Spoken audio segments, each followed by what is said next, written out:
Hello, I'm Isaac Hayes III, founder and CEO of Fanbase.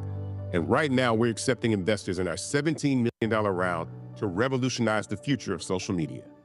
Today, for just $399, you can own 60 shares of stock in Fanbase at $665 a share. Go to startengine.com/fanbase and invest today. While the big platforms have grown too massive and disconnected from their users, Fanbase is building a platform where creators and users truly come first. We've already raised $8.6 million from everyday investors who believe in this vision, and now you can join them. This is your chance to invest in a social media tech company with over 1 million users that is disrupting media by allowing anyone to reach all of their following and monetize their content from day one. The market is changing, big platforms are failing to serve their users, and Fanbase is stepping up to fill the gap. Don't wait until it's too late. Invest now. Invest for yourself and your future. Go to startengine.com/fanbase and own the future of social media.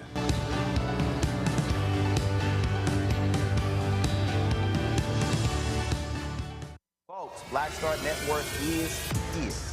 Hold no punches. I'm real revolutionary right now. Black power.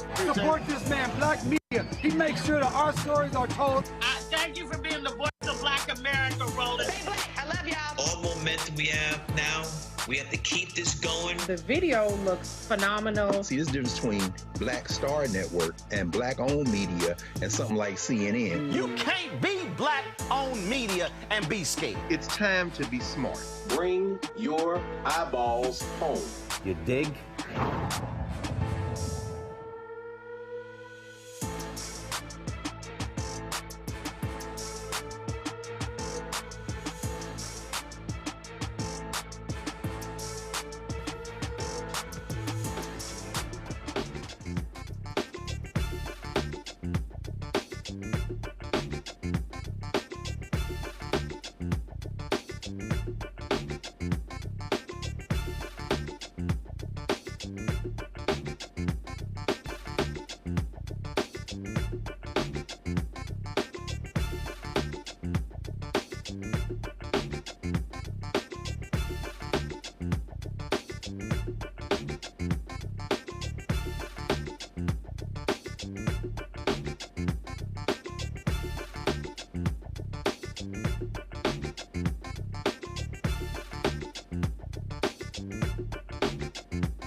Today is Tuesday, March 18, 2025. Coming up on Roland Martin Unfiltered, streaming live on the Black Star Network. Senate Minority Leader Chuck Schumer abandoned Democrats' budget strategy, giving into MAGA Republican demands and averting a government shutdown. But what's going to happen with Washington, D.C.? Now, the Senate then, of course, said we're going to fix it, Senator Susan Collins. But what will Republicans in the House do? We'll talk with longtime federal lobbyist Michael Brown, former DNC Finance Committee and also City Council member in D.C., about what's happening in Congress. House Democrats have declared today a day of action to aggressively oppose the largest Medicaid cuts in our nation's history. U.S. Chief Justice of the Supreme Court John Roberts criticized Donald Trump's call to impeach a federal judge for ordering a pause on the deportation of accused gang members to El Salvador. Oh, but also keep in mind, they also admitted in court that some of the people who were deported had no criminal records. The nation's justice correspondent, Elie Mystal, will be joining us to discuss this. Also, a federal judge has said, guess what, Elon Musk, what you did against USAID, grossly unconstitutional.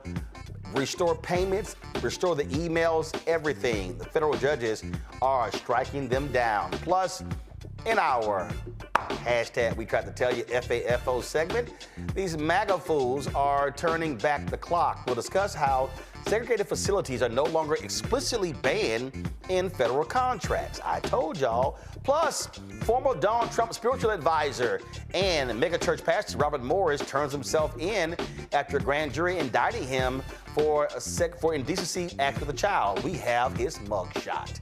And we'll show you the world's biggest Elon Musk Tesla protest. Oh, it's pretty cool. It's time to bring the funk. I'm Roland Martin Unfiltered on the Black Star Network. Let's go. He's got it. Whatever the miss, he's on it. Whatever it is, he's got the scoop, the fact, the find. And when it breaks, he's right on time and it's rolling. Best believe he's knowing. Putting it down from sports to news to politics. With entertainment just for kicks, he's rolling. It's on go, y'all. It's Roland Martin, yeah.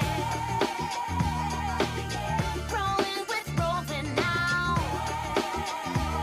He's funky, he's fresh, he's real, the best, you know he's Roland Martin now.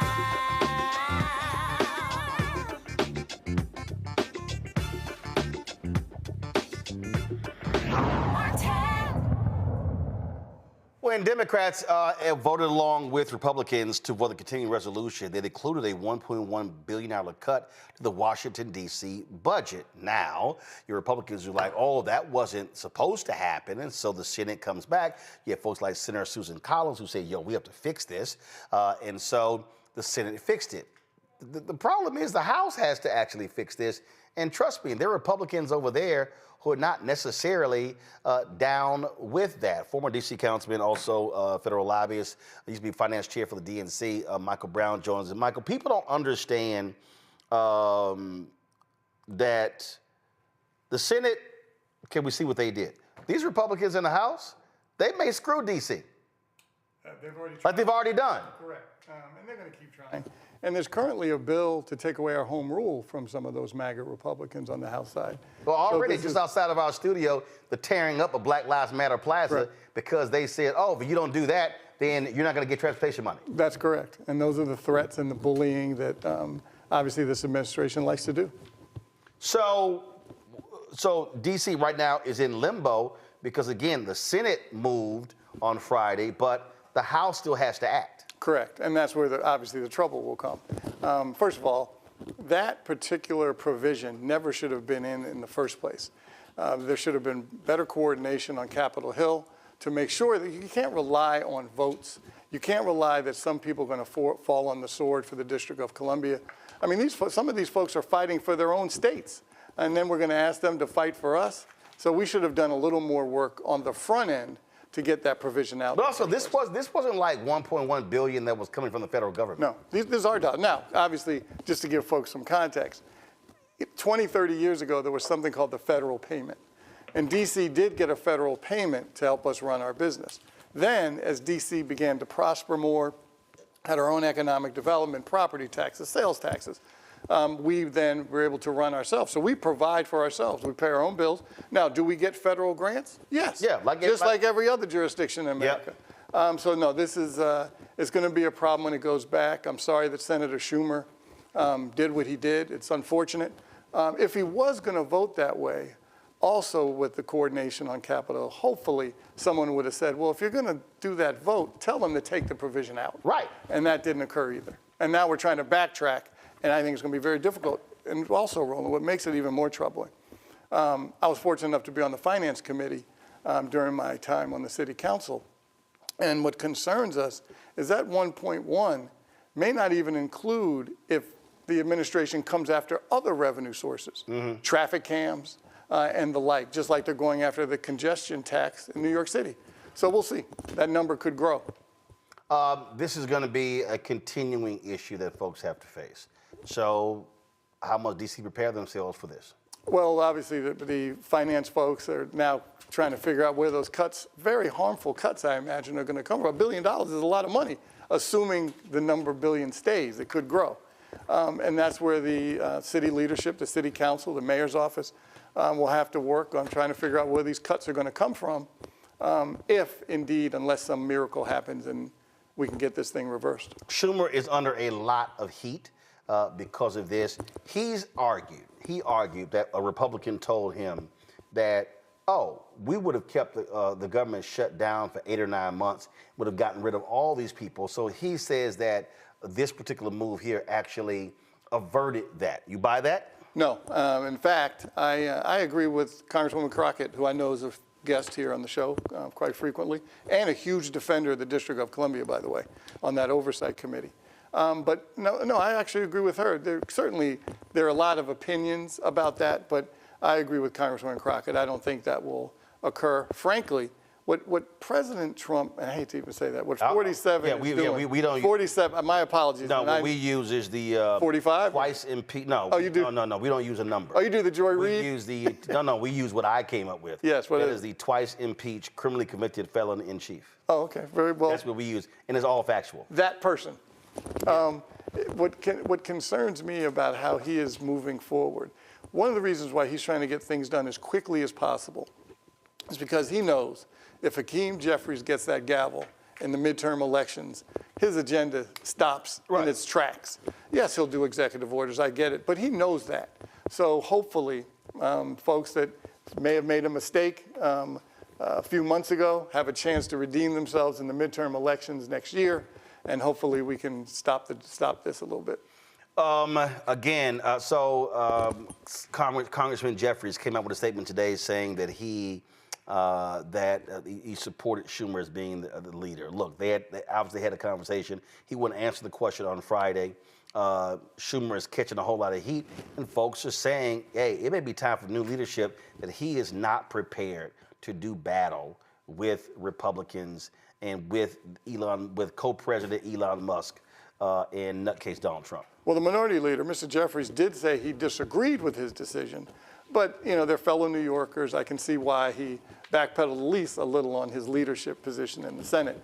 But no, it's going to be a challenge for everyone as we come for these difficult issues, not just in the District of Columbia, but in other places around the country, in particular blue states, though his policies are impacting a lot of folks in red states.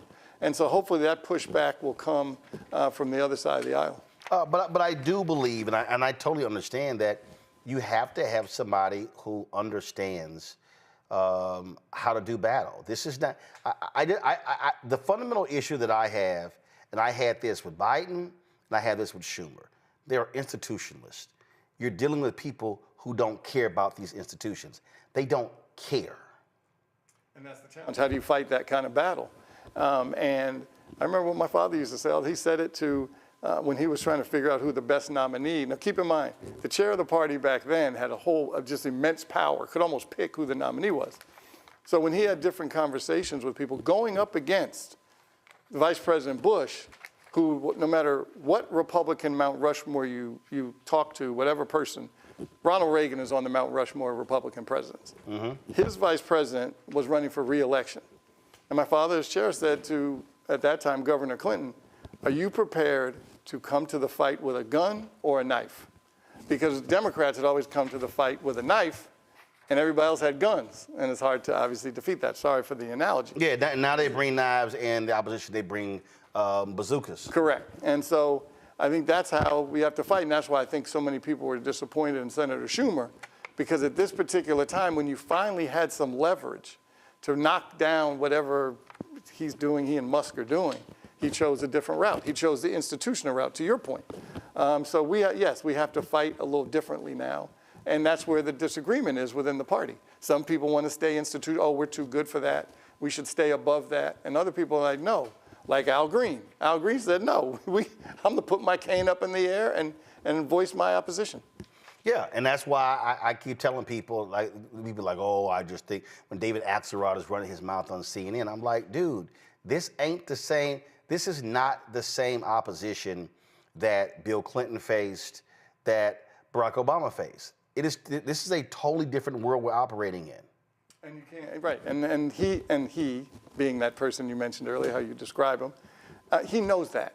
He knows that we are coming from this kind of position of, well, you know, the American people have to see us above all that. Right. But that's not how you have to fight. He's changed the rules, whether we like it or not, which means... And his party's going along with him. Correct. There's no opposition there, especially on the House side. Well, Senate side, it looks like too. But hopefully, Senator Thune can maybe come to the rescue and be the adult in the room on the Republican Party. All right. Michael Brown, we appreciate it. Thanks a lot. Thank you very much. Thank you, Roland. Folks, going to go to a break. We come back. More to talk about, lots to talk about, including this ruling that just came down more than an hour ago where a federal judge said, nah, Elon Musk, what you did against USAID, grossly unconstitutional, restore everything. We'll talk about that when we come back right here on the Black Star Network. This week on The Other Side of Change. We're digging into the immigration crisis that's happening here right now. It can impact each and every one of us. We're going to break down the topic of this constitutional crisis that is being led by the Trump administration and what you, as ordinary citizens, can do to speak up and speak out to fight back. This is The Other Side of Change, only on the Black Star Network.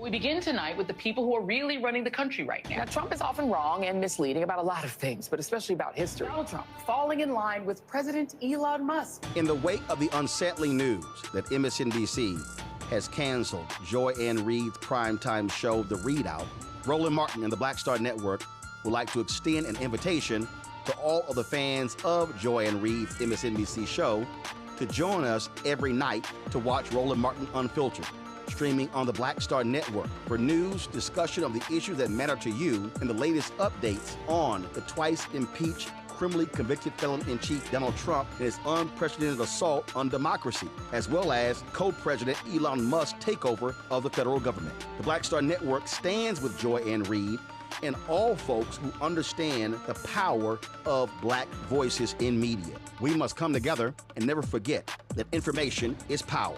Be sure to watch Roland Martin Unfiltered weeknights, 6 p.m. Eastern at youtube.com/Roland S. Martin or download the Black Star Network app. On the next Get Wealthy with me, Deborah Owens, America's Wealth Coach, the studies show that millennials and Gen Xers will be less well off than their parents. What can we do to make sure that we get to children younger and that they have the right money habits? Well, joining me on the next Get Wealthy is an author who's created a master playbook. Be willing to share some of your money mistakes, right? If that's what you have to lean on, start with the money mistakes that you have made, but don't just tell the mistake, right? Tell the lesson in the mistake. That's right here on Get Wealthy, only on Black Star Network. How you doing? My name is Mark Curry, and you're watching Roland Martin Unfiltered. Deep into it, like pasteurized milk without the 2%. We getting deep. You want to turn that shit off? We're doing an interview, motherfucker.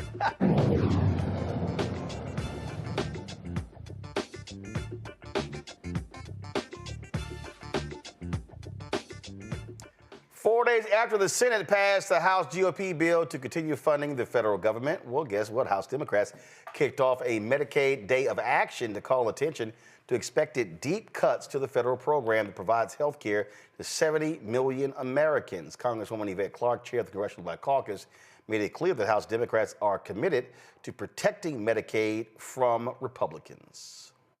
We all know why we've gathered here today, and that is to address the partisan spending bill congressional Republicans passed that represents an extremely direct, extremely dangerous attack on veterans, families, seniors, and everyday New Yorkers. We can call this attack what it is with certainty because it is an assault on health care of our neighbors that depend on it just to live. Health care in our nation was promised to them. And so I'm proud to stand at Leader Jeffries' side for this Medicaid Day of Action, just as I am proud to call myself a colleague to Democrats across this nation who are speaking the same message we are today, relaying the same dangers of this spending bill and standing for the same people and families it will hurt. I also serve on the Committee of Jurisdiction for Health Care in the House of Representatives, the Energy and Commerce Committee. And we have been sent a mandate essentially to cut $880 billion from the federal budget in order to provide space in the budget for the trillions of tax cuts to the wealthiest in the United States of America. This is a humanitarian crisis. And unfortunately, there is a move afoot to make sure that we all are impacted by these draconian cuts.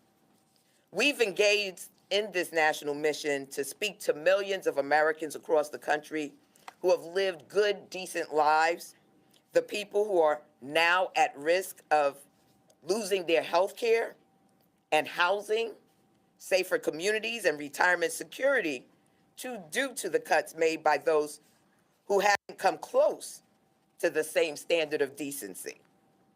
In the face of this latest scheme to slash Medicaid, Medicare, and Social Security to pay for tax breaks for billionaires, know that House Democrats will use every tool at our disposal to stop this devastating scheme, but it requires all of us.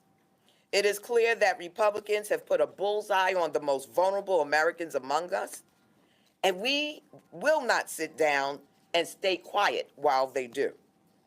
In New York's 9th District alone, the community that I've called home my entire life, cuts to Medicaid will severely impact over 65,000 people over the age of 65, 24,000 disabled children and adults, 146,000 young adults, 85,000 parents and caretakers, 149,000 children, and 11,000 pregnant women. And those numbers up, we can see that these cuts will hurt roughly 500,000 people within my district alone. That's almost half of our district. There are real people who will lose more than $5 million in Medicaid benefits and the services they rely on. I can tell you that you'll see similar disturbing figures across this nation. Republicans continue to rob Americans to fill the pockets of the rich, and their actions are costing lives. Democrats will continue to fight back by holding Republicans accountable. And let me just close with this. Human beings are human beings. They are born into this world without party affiliation. This is going to impact all Americans, all of us. The cascading effect of cutting $880 billion out of health care will not only mean the threat to our health and well-being, It will mean higher unemployment. It will mean the closure of hospitals and federally qualified healthcare institutions within our communities. It will mean devastation at every turn. We have just recovered from a pandemic. We're seeing the outbreak of measles across this nation. This is not the time for the most wealthiest in our nation, the top 1%, to line their pockets at the expense of the health and well-being of the people of the United States. It's time to stand up. It's time to fight back. All right, folks, let's get into it with our panel. Joining us on today's show, Dr. Mustafa Santiago Ali, former senior advisor for environmental justice at the EPA. Joining us out of D.C., Morgan Harper, director of policy and advocacy for the American Economic Liberties Project from Columbus, Ohio. Dr. Larry Walker, assistant professor, University of Central Florida, joining us out of Orlando. Glad to have all three of you here. Morgan, I'm going to start with you. Bottom line here is that Republicans, they want to make these cuts. They want to have these massive tax cuts. And if there is a moment where, sure, you had CBC members there, but this is where, if you're Democrats, you absolutely turn old, white, conservative Republicans against their own members. Well, I completely agree that this is an issue, and like we heard from the Congresswoman, this is an issue that impacts everyone. We heard from CBC members there, but I can say very clearly in Ohio, I talk to people all the time from all different backgrounds and really all different working situations, which I think is an important thing to note, that rely on Medicaid. We just had a town hall last night in Columbus where we were hearing from seniors their concerns about, the threats to Social Security. So this is very real. This is going to impact everyone. And I think it's a smart angle to unite people around the impacts of some of these moves, not just keep it at the finger pointing of the political parties. Well, absolutely. And look, it's going to be a significant battle. And I'm telling you right now, look, all they need are to flip 3 to 4 people, Mustafa. And guess what? You know who I'm targeting? Every single Republican in the state of Florida. Yeah, that would actually be a really smart strategy. It's interesting that when folks are talking about these cuts, they forget, that these federal dollars in many instances also go to the states. The states then also have some of their own matching funds that are a part of this. And when you begin to make these cuts, you begin to destabilize the states.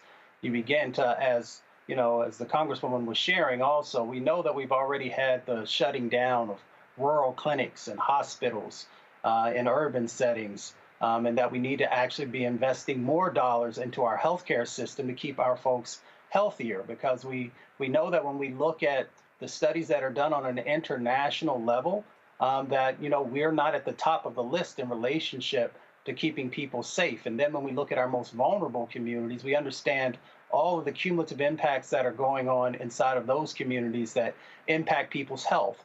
So this is one of the ways that they are destabilizing our government, are actually destabilizing the lives of people through government actions. And I would, as you said, focus on these Republican senators and others who are running for office and say, is this your mandate? Do you want the people inside of your state to be less healthy, to be less protective?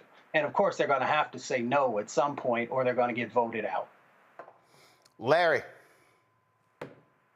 So, Roland, I would remind folks that we're just a few months out from the election. It hasn't been that long. And I'm glad, you see the chair of the CBC and, Minority Leader Jeffries talking about the impact that this will devastate the social safety net. And Roland, in addition to that, if we're likely to encounter a recession, this country would experience a serious depression that we haven't experienced in years. And so the fight for Democrats remains. But I think that the challenge is that a lot of these people, even though you hear some people talking about town halls, some people scuttlebutt, people complaining. A reminder, once again, these people voted knowing, when we talk about Project 2025, we talk about a lot of the rhetoric in terms of, President Trump and then Elon Musk talking about there's going to be pain. This was said repeatedly. And now here we are. And once again, with conversation among, people in the Black community, a lot of this, for those who voted for this, believe that these impacts would disproportionately impact Black people, and maybe they will percentage-wise. But you look at Speaker Johnson's, you look at his district, this will devastate the people in his district. But those same individuals voted him in, voted for these other individuals for president and these other elected officials at the state level, and here we are. So, yeah, we have to continue to talk to Americans about how devastating this could be, not only short-term, but a long-term impact it would have on the United States as a viable superpower when you remove the social safety net. But it's also a reminder we need to have a really serious conversation about whiteness in this country, and then the appearance that when you take away things, that it only impacts one community. And until we have that conversation and really, really have a deep discussion among why people have these views that if it's bad for you, it's good for me, then we'll still face the same issue year after year. Well, which is why I believe it's important to take the fight to them, and literally, if you're Democrats, hold hearings in his district to alert his folks what's coming. Now, speaking of what's coming, there's a massive fight happening. Oh, MAGA is really, really, really upset, y'all. They are just beside themselves because federal judges are not rolling over and playing dead. Today, literally, a federal judge ruled against Donald Trump and Elon Musk, saying that their attack on USAID was unconstitutional and ordered services and grants and payments to be restored immediately. Now they're pissed off because the federal judge ruled against them when it came to what was happening in flying out these folks to El Salvador, who were, they claim, Venezuelan criminals. But then they had a hearing today where they admitted that, yeah, some of the people who were deported had no criminal records whatsoever. They are angry about other federal judges. So now remember, these are the same Republicans who loved when that sole judge in Amarillo, Texas, ruled against Plan B, and when other federal judges ruled against student loans. So now you got some Republicans now calling for the impeachment of some of these federal judges. Well, as a result, the person who wreaked all of this havoc, Chief Justice John Roberts, he's rejecting calls for impeaching judges after the twice impeached, criminally convicted felon-in-chief, Donald Trump, demanded the removal of one who ruled against his deportation plans. This is what this idiot posted on social media. The radical left lunatic of a judge, a troublemaker and agitator who was sadly appointed by Barack Hussein Obama, was not elected president. He didn't win the popular vote by a lot. He didn't win all 7 swing states. He didn't win 2,750 to 525 counties. He didn't win anything. I won for many reasons in an overwhelming mandate, but fighting illegal immigration may have been the #1 reason for this historic victory. I'm just doing what the voters wanted me to do. This judge, like many of the crooked judges I am forced to appear before, should be impeached. We don't want vicious, violent, and demented criminals, many of them deranged murderers in our country or in the Oval Office. Make America great again. Well, John Roberts was forced to defend the federal judiciary. So he goes, for more than 2 centuries, it has been established that impeachment is not an appropriate response to disagreement concerning a judicial decision. The normal appellate review process exists for that purpose. Now, his rebuke is an example of how the controversy over all of these judicial decisions, how they are just making MAGA mad. And these MAGA idiots literally even were like, you know what, we're just going to ignore these judicial rulings. Okay. Elie Mystal is the justice correspondent for The Nation. He joins us right now. And Elie, it is, I hate to use the word laughable, but frankly, it's disgraceful to actually read those words from Chief Justice John Roberts because you created this. You're the one who led the ruling that he just had just maximum immunity, could do whatever he wanted. That gave Donald Trump the green light to say, oh, if I get back in there, I'm going to do whatever the hell I want. Yeah, John Roberts is like the guy in the hot dog suit talking about how we're going to find the guy who did this. No, you did this. This is your fault.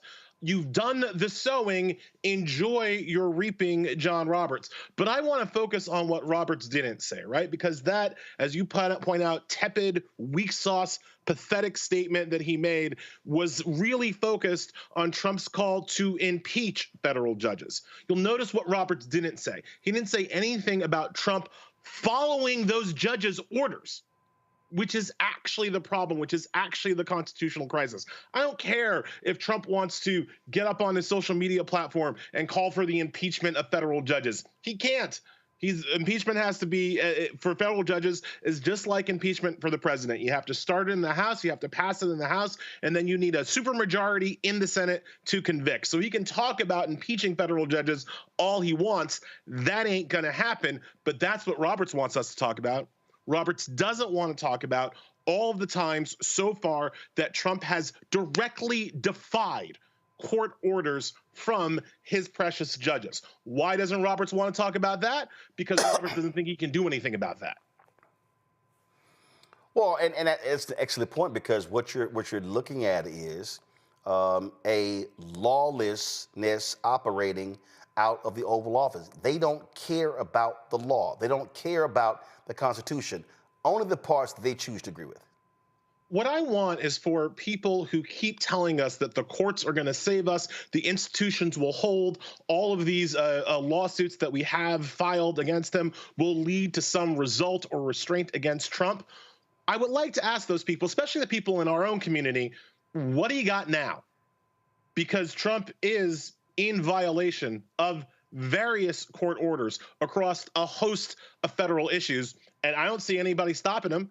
The judge says, turn the planes around. Trump says no. Venezuelans are in El Salvador right now. The judge says, do not deport the doctor from Brown who specializes in kidney transplants and had a valid work visa. Do not deport her. Trump says, oh, she's already gone. Judge says, turn on the money and restore funding to USAID. Trump says no. Judge says, turn on the money, restore the federal funding that you froze from all the universities and organizations that practice what they call DEI. Trump says no. So great. So that's where we are. You have your court order. You have your courts are coming to save us. You have your institutions have held. Trump's not following them. So what you got next? And this is the problem, I think, also from our side. We don't got anything next. We've spent entirely too much time relying on the courts, begging on the courts, hoping against hope that the courts will come to save us. Well, now the courts are actually doing the things that we want them to do to stop Trump, but Trump ain't stopped. Trump ain't stopping jack. And so that to me is why that strategy was never going to work. Trump is just straight up ignoring court orders now, and nobody seems to have any theory even of change. Nobody seems to have any plan for what to do next. And not only that, I mean, he's just firing people when he wants to. We're just now getting in where he fired the 2 Democratic members of the Federal Trade Commission. I mean, he's just firing folks, and you've had some folks return. The sister was escaping me. We showed it the other day. Gwen Wilcox. Gwen Wilcox. And so she came back. But you have to have the enforcement of federal law. And what they're doing, they're going to court, and they're literally even saying, when it came to the folks that are sitting in El Salvador, they literally said, oh yeah, national security, we can't reveal to you these details. Right, they're not hiding the ball. With the Venezuelan situation, they are not only directly defied the order to turn the planes around, they literally said that order had no relevance, had no force or effect on them. Roberts didn't say anything about that. Trump says that the pardons, the preemptive pardons that Joe Biden gave to the people who investigated Trump to protect them from exactly the kind of retributive justice that Trump is threatening to impose. Trump says those pardons don't mean anything to him, and he's going to prosecute those people if he feels like it. So again, Roberts didn't say anything about that. Roberts could have come out today and say, like, oh, by the way, Joe Biden's pardons are valid. Roberts could have come out today and said, oh, by the way, turn the planes back around. Roberts could have said a bunch of stuff. All he said was, don't say impeach, don't say the I word because that makes me feel bad. That's all he got.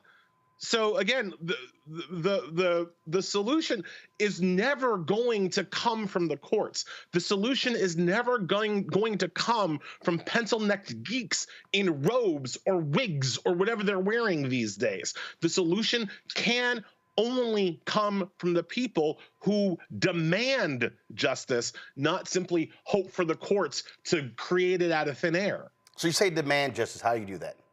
What does it look like? What does it look like? You saw what happened with Mahmoud Khalil, right? We saw a bunch of protesters in Federal Square demanding his release. We saw a bunch of protesters at Trump Tower, inside Trump Tower, demanding his release. That's the kind of energy that we have to bring across the board everywhere, right? Not, Khalil is being held not in Manhattan, he's being held in Louisiana, right? He's being held in Jena, Louisiana. We need to do the protest in Jena, Louisiana. Now, I'm not a great marcher, Roland. I don't like walking, much less marching, right? That's not my thing, right? But like at some point, somebody needs to give me a shovel and some wire cutters, and we got to go to Jena, Louisiana, and we got to do our thing there. Like justice will not come top down. Justice will only come from the bottom up, and that's what we have to do. And until we do that, until we're willing to do that, until we have the sustained pressure of the people against this administration, the courts ain't going to do jack. Morgan got a kick out of that one there. Morgan, your comment or your question for Elie? Yeah, no, I mean, I think the question I have is, and I appreciate all of your analysis, Elie, so it's great to connect with you.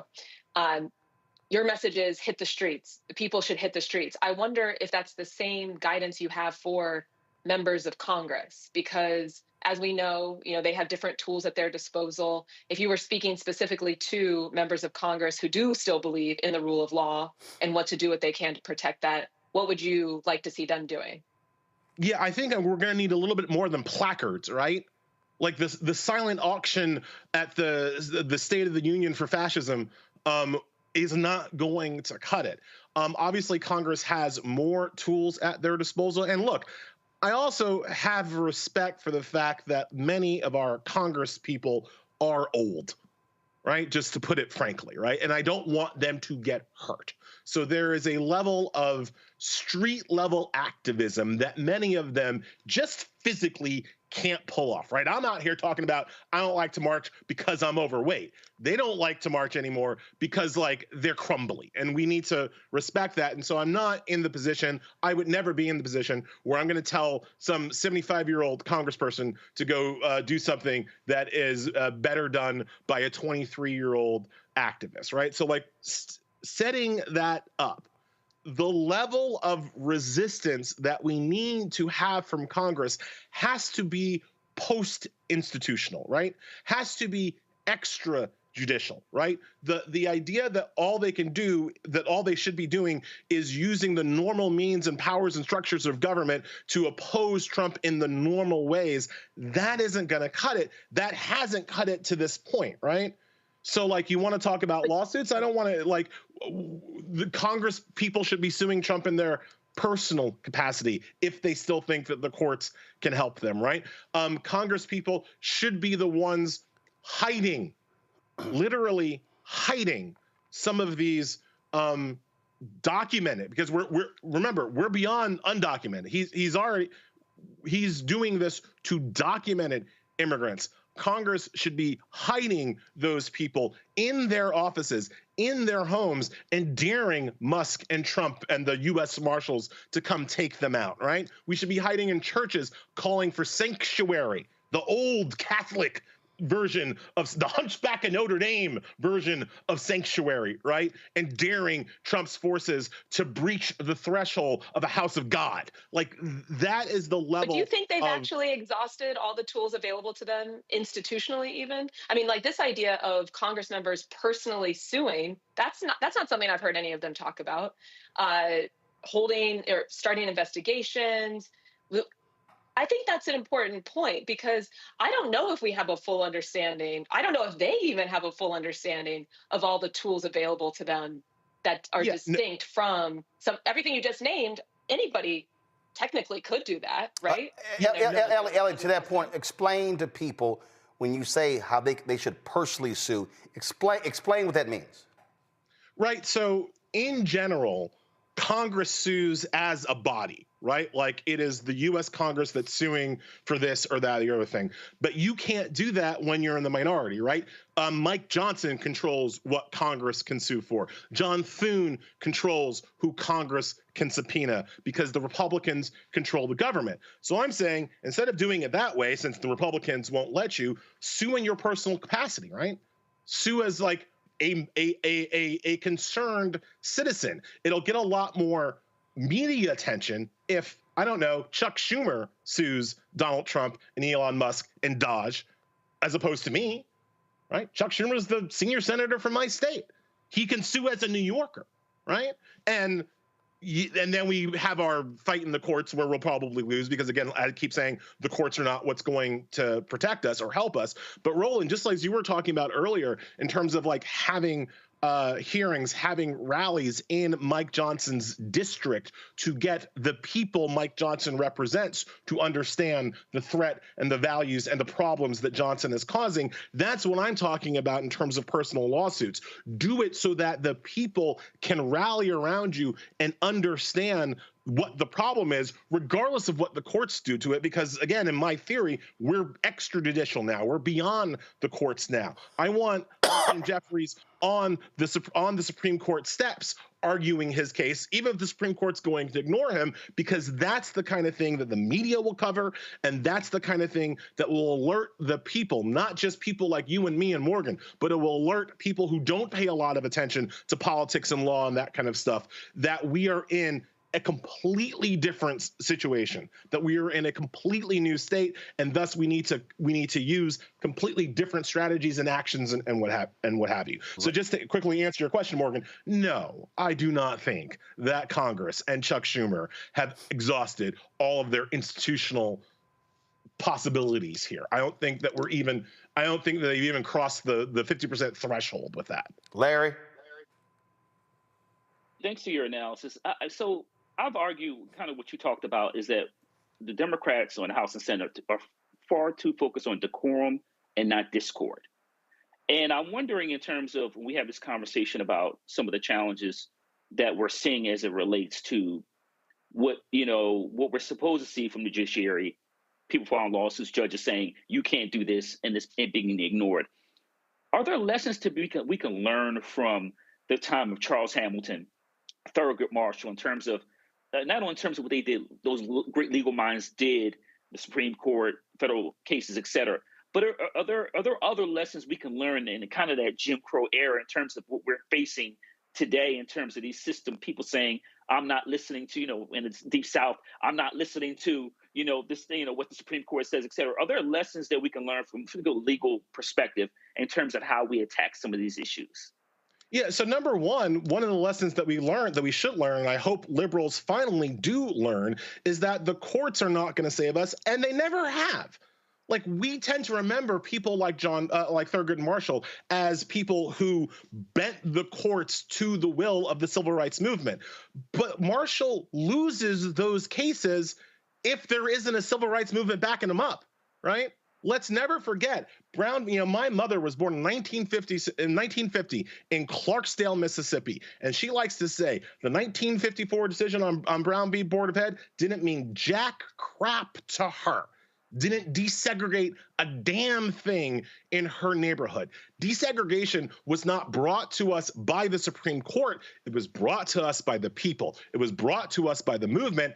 And quite frankly, it was brought to us by Bobby Kennedy putting boots on the ground in Arkansas and forcing white folks to chew with their mouths closed, right? The court couldn't do that, wouldn't do that, literally writes in their opinion with all deliberate speed, meaning desegregate whenever the hell y'all feel like it, if ever. So the courts were never going to save us. They never have. So I think that's one crucial lesson to learn. The other big lesson that I hope Democrats are learning is exactly what the limits of judicial power are. Maybe Joe Biden should have learned that lesson when the Supreme Court ridiculously and unconstitutionally, in my view, overruled a woman's right to choose. Maybe Joe Biden should have been a little bit more aggressive, a little bit less genuflecting, a little bit less kneeling to the court's unelected opinion, and done everything he could with federal power to protect the lives of women and girls who had unwanted and lethal pregnancies. Just saying, right? Donald Trump last week goes to the Department of Justice, which breaks with tradition, and people clutch their pearls. Oh no, he's speaking in the Great Hall of the Department of Justice, and basically has an hour-long rambling speech where he threatens to sue everybody under the sun. Now, I'm not saying Joe Biden should have done that, but perhaps, I don't know, Roland, you back me up here, could Joe Biden have called Merrick Garland and said, hey, Merrick, how are we doing about, prosecuting the guy who attacked the Capitol on January 6th? Damn Skippy. Just asking a question. Wait a minute, hold up. They were so, oh my God, there's a wall between us, that they would not even tout DOJ victories from the White House podium during the briefing. I mean, it was utterly ridiculous. Like, they literally wouldn't even talk about the success stories because, no, we've got to have separation. No, you don't. You could actually talk about that, but they wouldn't do it. Kristen Clark is one of I've written about this. Kristen Clark is one of our Black heroes of the past 4 years. And most people don't know her name because Joe Biden would never talk about her successes because of the wall between. Hey, here's another one. Remember when Bill Clinton talked to Loretta Lynch on a plane? And the right lost their mind. In Democratic ideology, somehow that meant that Loretta Lynch had to recuse herself from the Hillary Clinton email case, which meant that James Comey was in charge of the Hillary Clinton email case, which meant that it was James Comey's call, not Loretta Lynch's, to reopen the case a week and a half before the election and basically hand the thing to Donald Trump. Remember when that happened? That happened because, allegedly, of the breaching of the wall of whatever between the White House and the DOJ, even though Hillary Clinton was not the president at that point, and it was her husband who talked to Loretta Lynch, not her.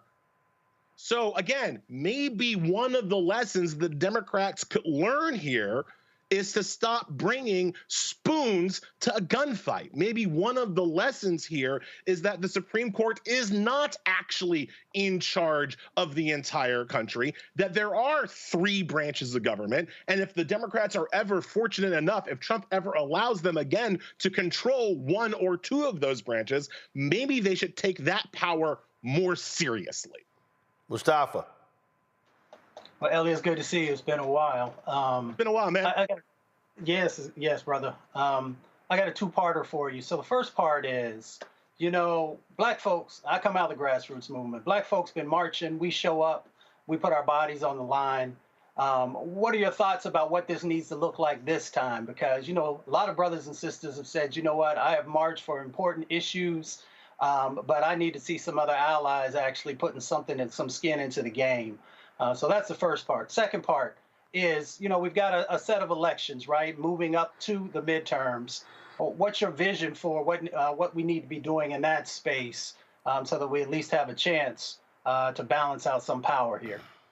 Yeah, so in terms of the marching and the activism, I'm with the Black folks that you're talking about in terms of we need to see some allies now. We need to see some other boots on the ground. It can't just be us.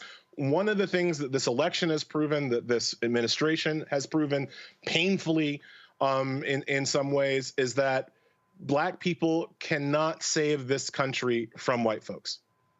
We can't do it alone, right? If white folks aren't going to join in, if white women aren't going to join in, if Latinos aren't going to join in, we can't do it alone. And so at some point, these other groups of people that Trump is also attacking have to join the battle. And I know that for those other groups, the worst thing that you can do is ask them to join with Black folks. I know that's their least favorite thing. I understand that, especially for immigrant communities, to be treated as white in this country, the first step is to crap on Black folks.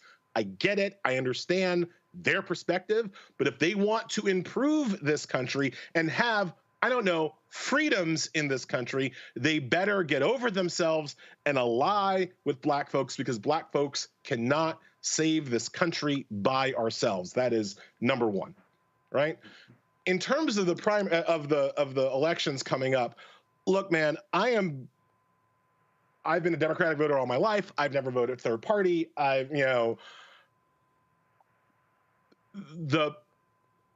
don't think I can vote for a single Democrat who voted to, say, confirm Marco Rubio, which would be all of them in the Senate. I don't think that I can vote for a single Democrat who voted for Trump's budget. I just don't think that I can do it. And so what that means is that I have to be one of those people who is on fire during the primary process, trying to get a better crop of liberal candidates on the ballot and through the primary process. The primary process is where this fight has to be won, because if you put it in a general and you had to, and I have to choose, in 2028 between Chuck Schumer and Don Trump Jr., I'm going to vote for Schumer again. I'm crazy, but I'm not an idiot, right?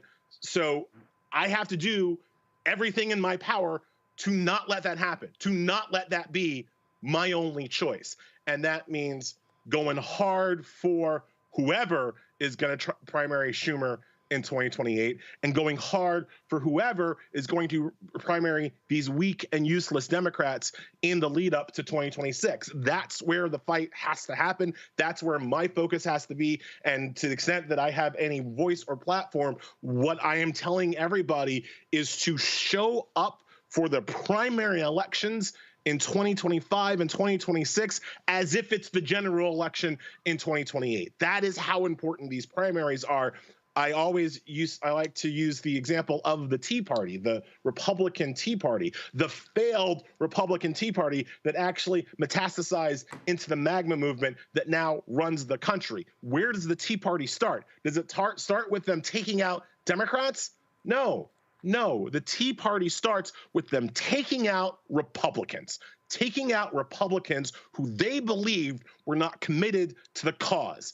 And that is what Democrats must do. That is what liberals must do. Take out so-called Democrats and so-called liberals who have now, to this point, shown themselves to be insufficiently committed to the cause of fighting fascism. That's the focus. And that's where my energies are going to be going in the lead up to the 2026 elections. All right. Elie Mystal, always a pleasure to have you on the show, man. Thanks a lot. Thank you so much for having me, always. All right, folks, got to go to a break. More to break down right here on Roland Martin Unfiltered on the Black Star Network. Don't forget, though, to support the work that we do by joining our Bring the Funk fan club. Our goal is to get 20,000 of our fans contributing on average $50 each. That's $4.19 a month, 13 cents a day. We got some great fans here. Alice Brock, dear Roland, love your show. Here's a small donation, 100% good check. I also bought your book, Keep Up the Good Work. This here is, I love these handwritten notes. This is Darius Campbell out of Tampa. Thank you for being a great voice of the people. Thank you for your show, which I truly adore. I'm sending you my $50 and I will send more every chance that I can get. If you'll be so kind to autograph this page from your book, White Fear, I would greatly appreciate it. Please keep up the great work, because only your show I truly listen to. But you want me to autograph a page from my book, but I don't have your book. I can't autograph it. I don't have the book. Let's see here. Let's see. Appreciate you keeping us informed. I am badgering my family to make donations. I'm currently working in Colorado. By the way, I'm a member of the Church Without Walls in Houston. Tell Jackie wife hello. Linda Marie Jones. Appreciate that.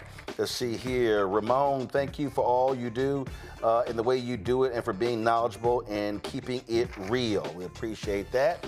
Let's see here. Johnny Marshall wrote, bless you. Johnny, I appreciate it.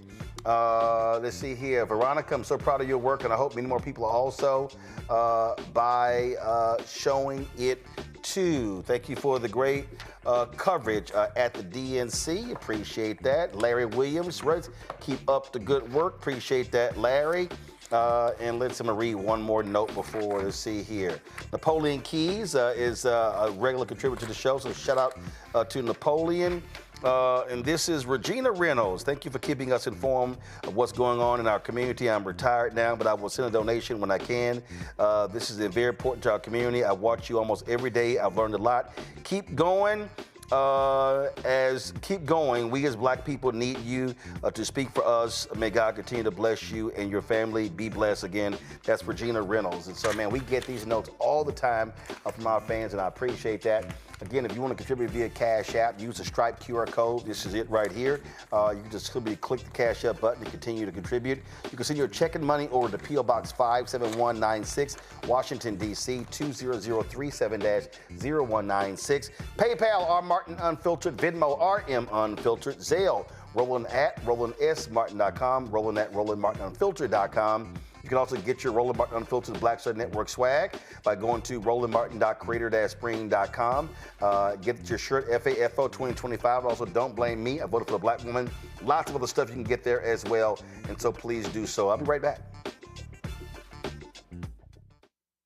This week on A Balanced Life, we are talking about protecting your peace when life be lifing. I mean, honestly, so much is going on, from dealing with chaotic leadership, trying to figure out how we're going to work on these 90-day holds, how to unburden ourselves from the things that are happening in our lives, all the way through knowing what it means and what it looks like to just take the time to work on self. How much time are you spending on wasteful movements?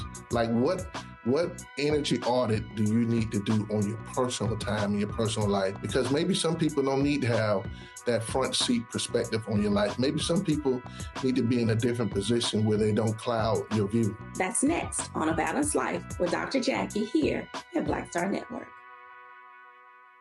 Me, Sherry Shepard with Sammy Roman. I'm Dr. Robin B., pharmacist and fitness coach, and you're watching Roland Martin Unfiltered.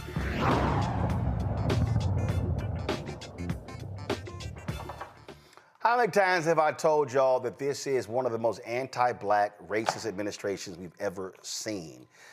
Check this out here.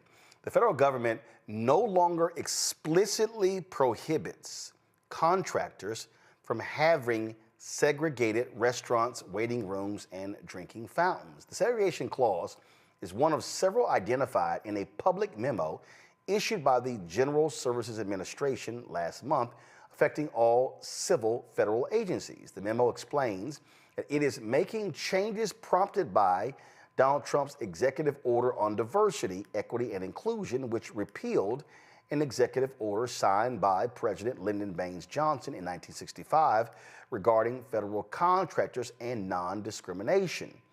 So there's been a lot of reporting around this, and so the whole goal is to say all these companies that you don't have to abide by these rules that say that you can't discriminate. What do you make of this, Larry? And I keep saying that, you know, probably the most violent racist we've ever had in the White House, and this says a lot, is Woodrow Wilson. This administration wants to defund Black America. It is targeting Black people. They are anti-Black. We can go on and on and on, and this, of course, is just another part of that. Yeah, this is part of, the very beginning of a long 4 years. And Roland, I was on your show last week, and I said, we've been focusing on like this, we're using the phrase anti-DEI. We should be saying these people are pro-Jim Crow, because, and this is a perfect example. This strong focus on anti-DEI, you're right, it's centered on anti-Blackness. It is focused on dismantling all the progress that was made, and obviously we talked on your show a lot about the Great Society programs, the Voting Rights Act, the Civil Rights Act, Fair Housing Act, et cetera. It is, and this, when he signed this executive order in the very beginning of his presidency, it was very clear about what he was trying to do here. Obviously, we talk about federal contracts, that's taxpayer money. So we're not moving forward. They're trying to dismantle, once again, all the programs that were created that was for over decades, really over centuries, in terms of Black folks, in terms of being on equal footing, or trying to get as close to equal footing. They're dismantling all those programs and using taxpayer dollars to do that.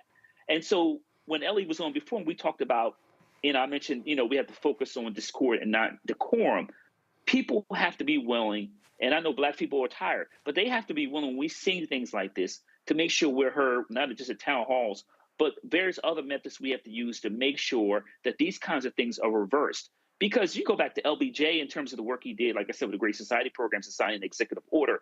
And now here we are with a president of the United States policy that says openly say, you know what, don't worry about that. Don't worry about Jim Crow. Just go ahead and reinstitute that.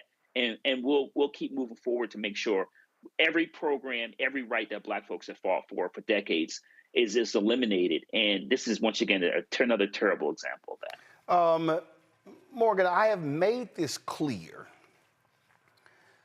that, and I made it very clear, of course, in my book, White Fear, that people need to understand what is really going on here. The right is trying to target every economic program or initiative that has aided Black people and benefited many others since the Black freedom movement or the civil rights movement. That's what this is all about. To attack affirmative action in colleges and universities, to attack programs in law firms, to attack programs in corporate America, to attack programs in government. They are operating by this, oh no, it's about doing what's right and just and about being fair, and it's about a meritocracy, when the fact of the matter is, this country has never had a meritocracy. It's never existed, ever. It benefited white men, it benefited landowners, didn't benefit white women, didn't benefit Black people and others. And so in their minds that this is the greatest harm. And in fact, the Washington Post got a hold, Washington Post or New York Times, one of them, got a hold of the Doge plan. And the first 6 months was all attacking DEI, and that means attacking Black people. This is a massive economic assault on Black America, and I don't think even a lot of us really understand how deep this is. I think that's right. I mean, taking this example, it is wrapped in a couple of things in terms of how it's getting implemented. So like the NIH guidance, once this policy came down, was, okay, we're going to get rid of the ban on segregation, but then also we're going to get rid of our equal opportunity program, which would likely benefit a lot of Black contractors. Exactly what you're saying, Roland. I mean, it's kind of wrapping this idea of like, meritocracy, well, we don't really have segregated facilities. This isn't that big of a deal. Okay. But you probably aren't going to hear about this other piece that maybe is having a very, and not to say that we have at all sought for racial discrimination, obviously, but that the equal opportunity program is having a very direct impact on a certain segment of our community being able to get contracts, make money, build wealth, et cetera. I will say, though, and this is something that's come up in conversations, and why this strategy, in my opinion, is somewhat successful, or successful enough to get this administration the support they're looking for from our community and others, because we do have to be honest about the fact that some people from our community did vote for this administration, is that, and again, I would be very interested in the panel that, well, what have these programs done for me lately?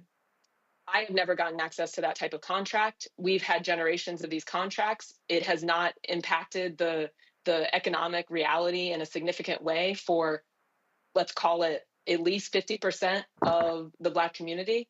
And I'm never going to work at a corporate law firm. So what does this have to do with me? And look, we can spend some time on that, but I do think we have to be real about that sentiment that for a big segment of our community, there has not been that economic advancement.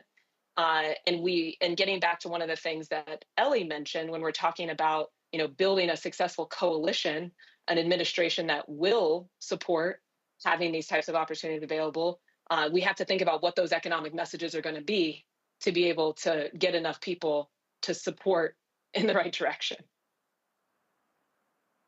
Here's how I would address that. And I've heard this before, it hasn't benefited me. Okay. Anybody in your family? Anybody in your neighborhood? Anybody in your church? The reality is last year, and it's not like we should be jumping up and down because it wasn't even 2%. But last year, the reality is that black contractors received $10 billion in federal contracts. Again, wasn't even 2%. So I would say to those people, so do you want black contractors getting $5 billion? How about $3 billion? How about we go down to $2 billion?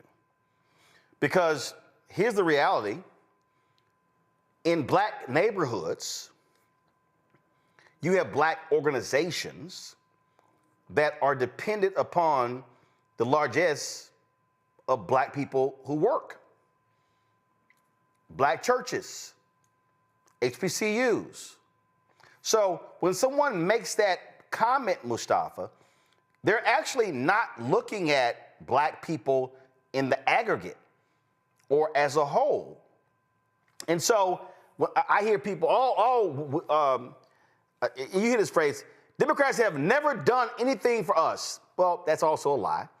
I mean, so it's also a lie to say Republicans have never done anything for us. I mean, there are little programs you can actually point to. But you can also say, okay, so what do you think black life is without any of those programs? Like if you want to have that conversation, sure, let's have it. And we'll show you what that actually looks like. Doesn't look good. And that to me, Mustafa, is a massive mistake if that is the position of a lot of black people, because what you're then doing is you're giving them license to say, oh yeah, we can go ahead and gut it. This ain't gonna be a problem at all. Right. We should actually be focused on how do we expand the sets of opportunities that are in front of us and understand the steps that are necessary.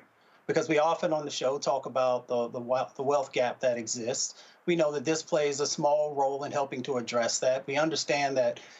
Let's anchor it in this, because folks miss this, and I talk to people all across the country. These are your tax dollars.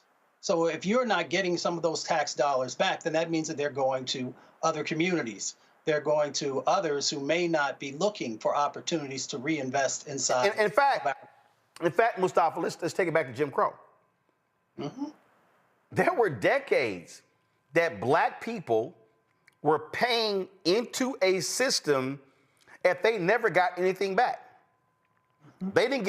They didn't get roads, bridges, schools. They didn't get any of this. We were paying into this system.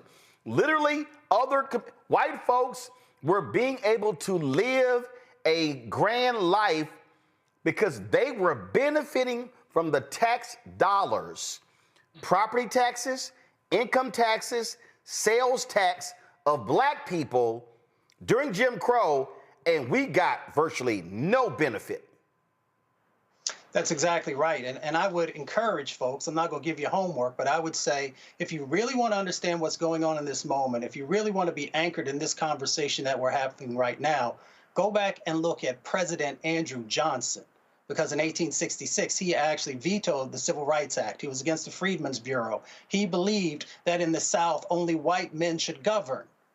Now, that sounds really familiar to sets of actions that are currently going on. So when Roland talks about, and the other panelists who are sharing right now are talking about resources and who has access to those resources. And if we pretend like, even though it may be a smaller percentage that is coming into our communities, like that it is not a big deal, then we start this self-fulfilling prophecy where people can begin to repeal in all other aspects of the economic life inside of our communities and outside of that.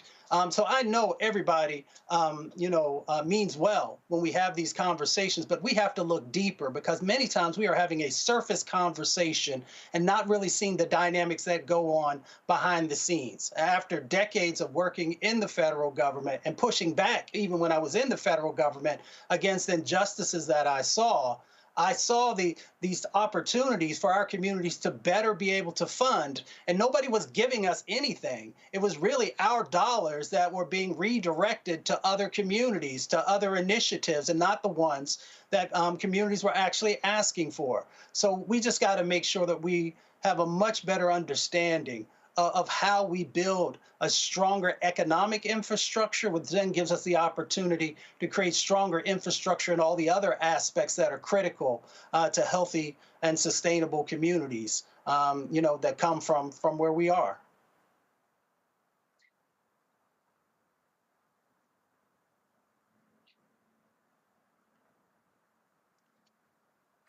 Larry's also trying to get people to understand that if you have black doctors in your neighborhood, you are benefiting from programs. You want the black lawyers. You want black entrepreneurs. You want black entrepreneurs in your area. Okay, how do you think these things happen? See, I think we make a serious mistake. And I get it. When we become so, well, I haven't gotten anything.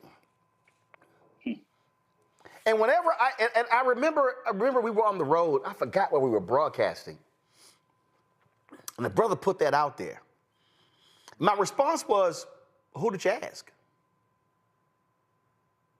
What did you apply for?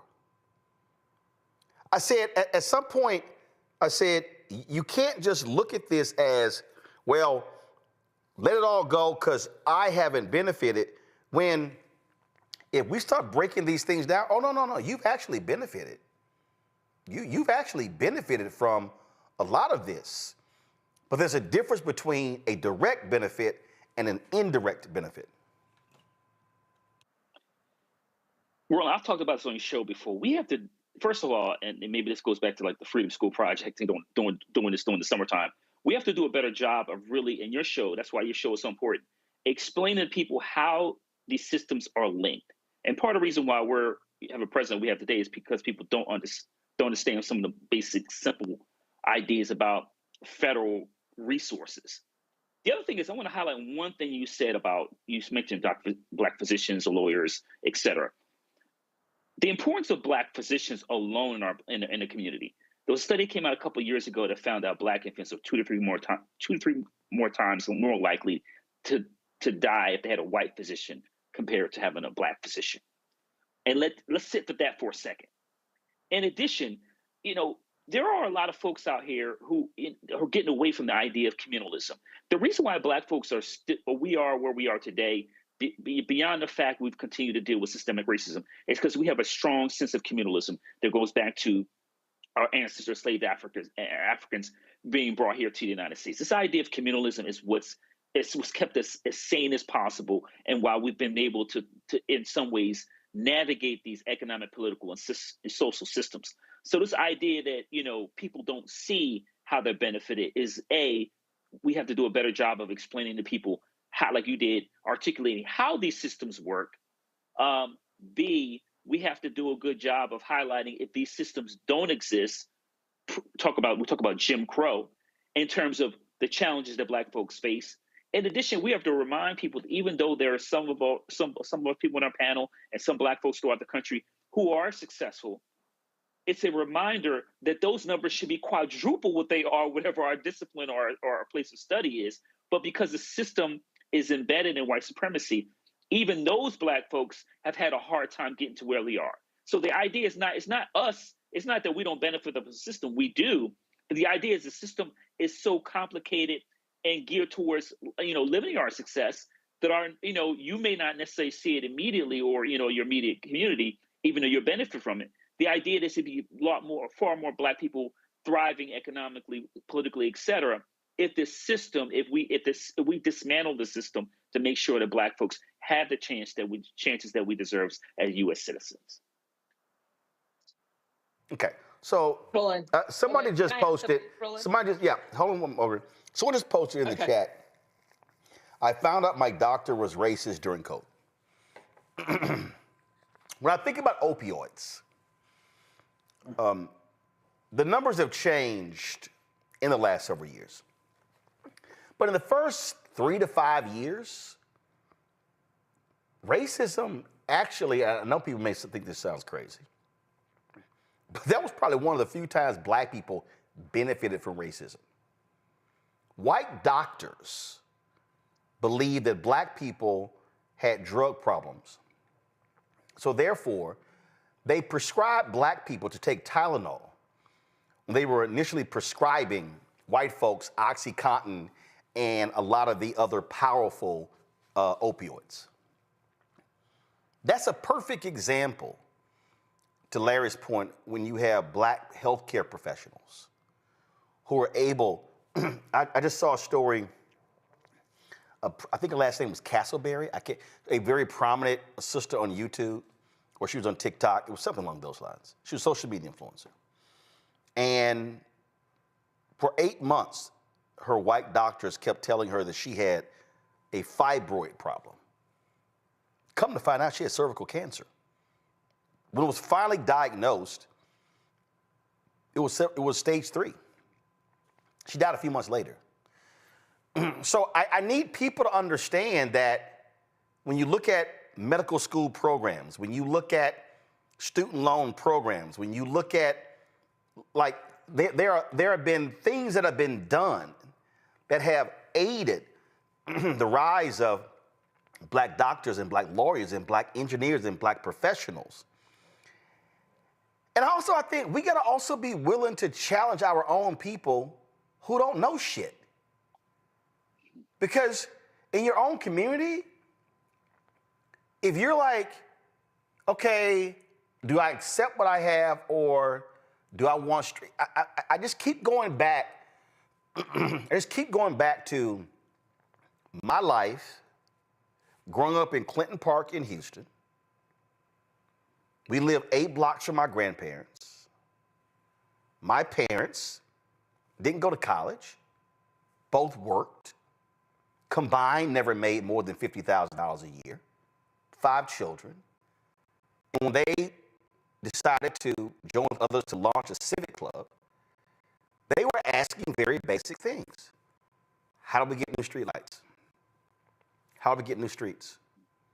How do we tear down overgrown lots? How do we get rid of these abandoned houses that have now turned into crack dens? How do we get stepped up police patrols? How do we get our park rebuilt? How can we convert this old firehouse into a senior citizen center? These were regular, ordinary people who didn't have college degrees, who didn't have lots of money, but they cared enough to say, okay, there are things that we want in our neighborhood. Who do we go ask? Is it the city? Is it the county? Is it the federal government? Is it the school district? That's what it is. I just think a lot of times, Morgan, and I want you to make the point that you were going to make, but I also want y'all to address this. I just think a lot of times we let too many people in our community off the hook. I think we do not challenge people in our community enough to give a damn about where they live. Now, I know somebody's sitting here saying, oh, Roland, that's easy for you to say, position that you're in. No, I'm putting myself in that chair when I was 10 and 11. I am not speaking through the lens of where I live and how much I make today. I'm looking at when I was traveling with my mama to the state capitol for rallies with the Metropolitan Organization. I'm putting myself in the position of being 14 and 15 and speaking before the Houston City Council. I did not have politically connected, financially endowed parents or grandparents. What I did have, though, were a group of people who actually gave a damn about their community, a group of people who actually cared enough. I just think we have to, at this moment, we have to be challenging our folk to do less bitching and moaning and then do more organizing and mobilizing. Morgan, go ahead. Well, look, Roland, I mean, and I I identify a lot with what you said. I also have benefited from a strong community. Challenges, came our way growing up, but we were able to overcome them because of the root of a strong community, strong parenting. And that put me in a position. I'm going to shout out also your first guest tonight, Michael Brown, was the beneficiary of the Ron Brown Scholar Program that allowed me money to pay for college, to pay for law school. So don't get me wrong. I mean, these programs, I do not dispute at all that they have an impact. It is a tangible impact. But what I'm saying and what I'm hearing from people is it is not enough. We don't want a program. We want to be free. And if you are getting stuck in your children in an underperforming school district where we know this is true, you are not even learning how to read for real by the time you hit high school, let alone how to do math, then you are not being positioned to actually take advantage of any of these opportunities that might be available. Multiply that by a couple generations of living through that, and we have to be honest about the fact that we have a segment of our community that is not in a position to really succeed and build strong community and provide all of the resources, Roland, that you and I both had available to us, it sounds like. So why is that?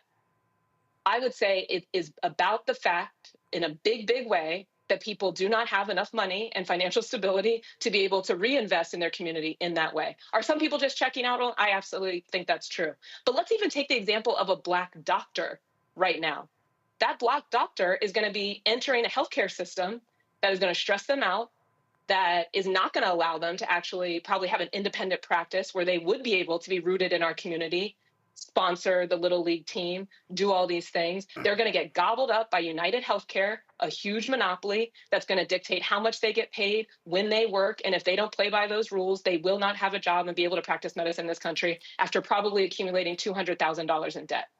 So even at the higher end of the class spectrum, I would say now, we're running up against some of these limits for us, let alone the people that have not been able to get into a position based on a substandard education they've received to access that type of opportunity. And if we want to avoid or get out of this mess that we currently find ourselves in, we have to be real about that. We have to have a more aggressive vision for what the future is going to be so that more people from our community are in a position to really reinvest and build strong communities. Which is why I believe, Mustafa, to the point I think you made it earlier, is that what you can't do is lose what you already got. And I think the mistake that, and I've heard people do this, the mistake that people make is, okay, you say, well, like perfect example, if you look at the federal MWBE contracts, white women get 78% of those contracts. And so I'll hear somebody say, well, that ain't benefiting us. But the Black contracts last year were a record $10 billion. So the point you're making, all of y'all are making, I'm making as well, I don't want to go backwards to try to go forward. My deal is I'm going to fight where we are right now, to keep it where we are now and build upon that. The worst thing would be to sit here, which we saw in 2008, 2009, 2010, and 2011 with the home foreclosure crisis. We saw 53% of Black wealth wiped out because of the home foreclosure crisis. Now, I remember when people were saying, oh my goodness, the richest Black county in America is Prince George's County. And I kept saying, I need y'all to stop saying it's the richest county. I need y'all to stop saying it's the wealthiest county. So I was like, why are you hating? So I'm not hating. I said, do they own the homes outright? I said, no. I said, if there's an economic calamity, guess what? They're going to lose them homes. And what happened? Home foreclosure crisis hit. Middle class, upper middle class, Black communities across America got demolished because a lot of folk couldn't afford those balloon payments. I said, so stop saying somebody's wealthy. Wealthy folk ain't going to lose their house when the market goes under. So I had to walk people through that. But where we cannot be, Mustafa, we cannot be in a situation where we are losing ground voluntarily. That, to me, is what's crazy when people say, yeah, man, and we heard it last year. Man, you know what? I'd rather have Trump back because I had money in my pockets when Trump was there. You know you had money in your pockets when Trump was there because that wasn't about Trump. So I was like, what you mean it wasn't about Trump? I got an email from a brother, right? Compton. Yeah, man, we had money in our pockets when Trump was there. I said, PPP fraud is not money in your pocket. I said, the so-called Trump economy of 2017, 18, and 19, that wasn't Trump. That was Obama. All the hell that we went through in 2009, 10, and 11 positioned us for 12, 13, 14, 15, 16, 17, 18, 19. And all the hell we went through coming out of COVID after Trump screwed up in 2020, and then the hell in 2021 and 22, building out of the economy, that was Biden-Harris. So I don't want us to lose ground. That, to me, is the danger. When Morgan talked about the language that people are using, the danger is they are willing to allow us to cede ground that was fought with blood, tears, and Black death. We just have to be extremely careful that we don't continue, not all folks, but we can't allow any of our folks to lower expectations. I see it all the time. I've worked in over 1,000 communities. The places that thrive have changed their mindset. They've done the work of learning and listening and then bringing their own expertise and innovation and ingenuity into a space and building. And when folks build, then they're reaching over and behind to make sure that somebody else is coming along, and then there's the expectation that those folks have to do that. We can't go back. I ran track in college. I was pretty fast. And if every time I got to the 100-meter line, if I'm running the 400 and then I have to go back 50 yards or go back to the starting line and go, there's no way that I could ever win the race. And we've got to just make sure. I use that analogy because we have become so used to being beaten down.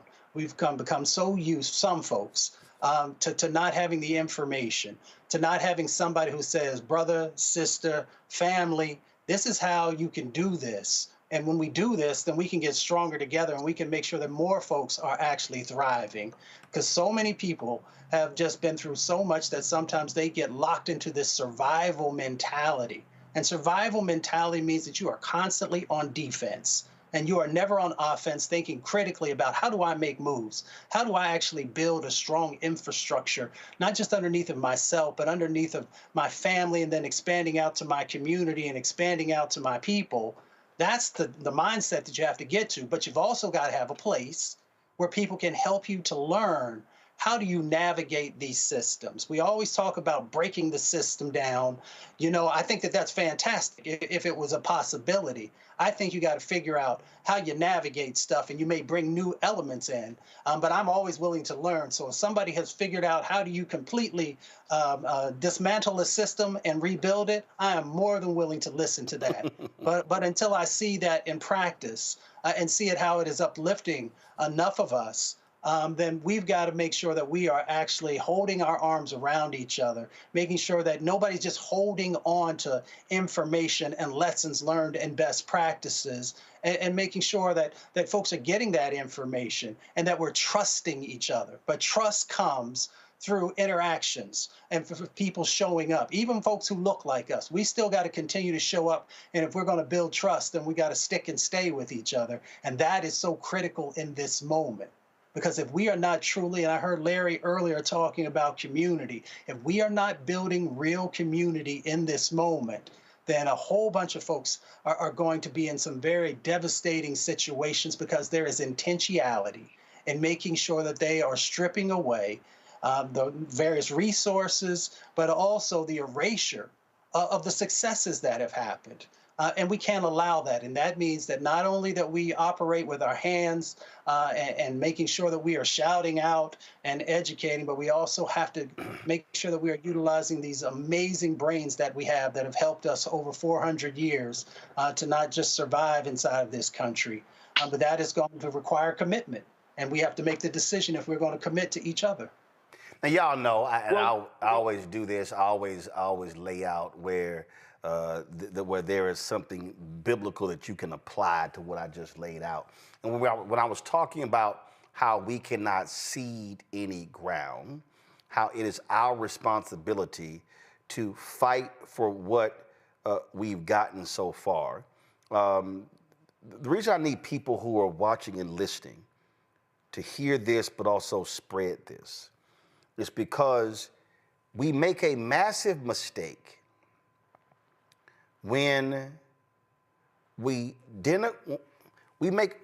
this generation, when I hear people say the things that all three of you have talked about, I've said, I believe that when people make those statements, they're making it out of anger, fear, frustration, brokenness. But they also, as far as I'm concerned, are insulting the very folk who did the fighting. Because the inches that folk fought for, we may want to see yards. They were fighting for inches, and they were able to gain things. And I think about, when I think about how do you fight over something that you've already won, I always think about, Henry, go to my iPad. I always think about this fantastic story of David's mighty men in 2 Samuel 23, where there was a field of lentils, and Israel's troops fled from them. But Shamar was like, no. If God gave us this, I'm going to fight over this insignificant field of lentils. And it said he took his stand in the middle of the field. He defended it and struck the Philistines down, and the Lord brought them about a great victory. My position, Larry, and I'm going to go to a final round, each one of you, is I'm not about to act like that thing is small and insignificant. I'm not going to not fight for Black-owned media dollars when John H. Johnson and Earl Graves and countless others were beating those doors down. I'm not going to sit here and say, well, yeah, I'm not going to fight for these federal contracting programs or the Minority Business Development Agency when it were folk who were doing the work to make that stuff happen. When you talk about Perrin Mitchell, Congressman Perrin Mitchell of Baltimore, who made that his life's mission in Congress when it came to black contracts, when it came to Maynard Jackson, what he did, Marion Barry, and Andrew Young, and so many others. I believe this is where freedom schools are important. This is where reminding a lot of our folk how we got here is critically important, and letting them know this is not a moment where you give up what was fought for.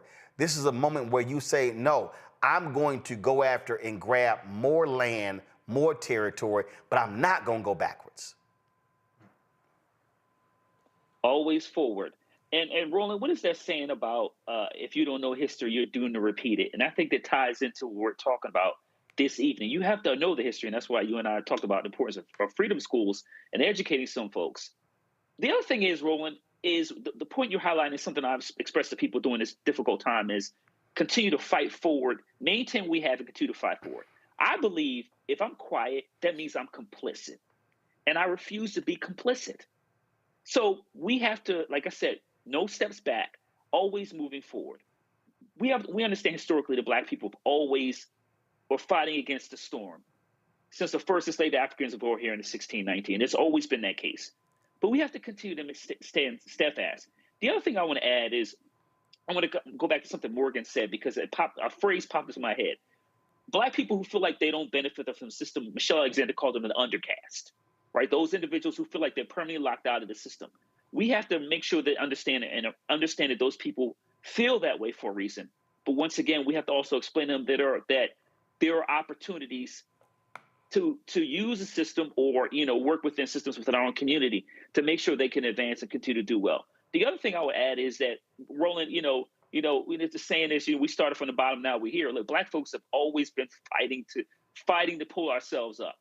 And so, and many of us come from, some not always come from, middle class families. Some of us come from working class and underserved communities. But there are some of the most successful Black folks in our community have come from very underserved backgrounds. And so we have to continue to remember that, there's folks out there who might be considered part of the undercast, but there's still stories of Black folks who regardless of their economic or political situation, have continued to fight, stood steadfast, and then found a way to navigate these systems to make sure we can all prosper. Morgan? I'm completely on board with fighting to preserve what we have gained, and I agree that should be a priority. My main point is it is not sufficient. How do we know? Donald Trump is president. And so how we look forward is important. The consensus we're building as a community about what we are working towards is important. And I think it's also important to make sure that we're listening to as many people as possible, including a lot of young people who have very different perspectives in my experience. So yeah, absolutely.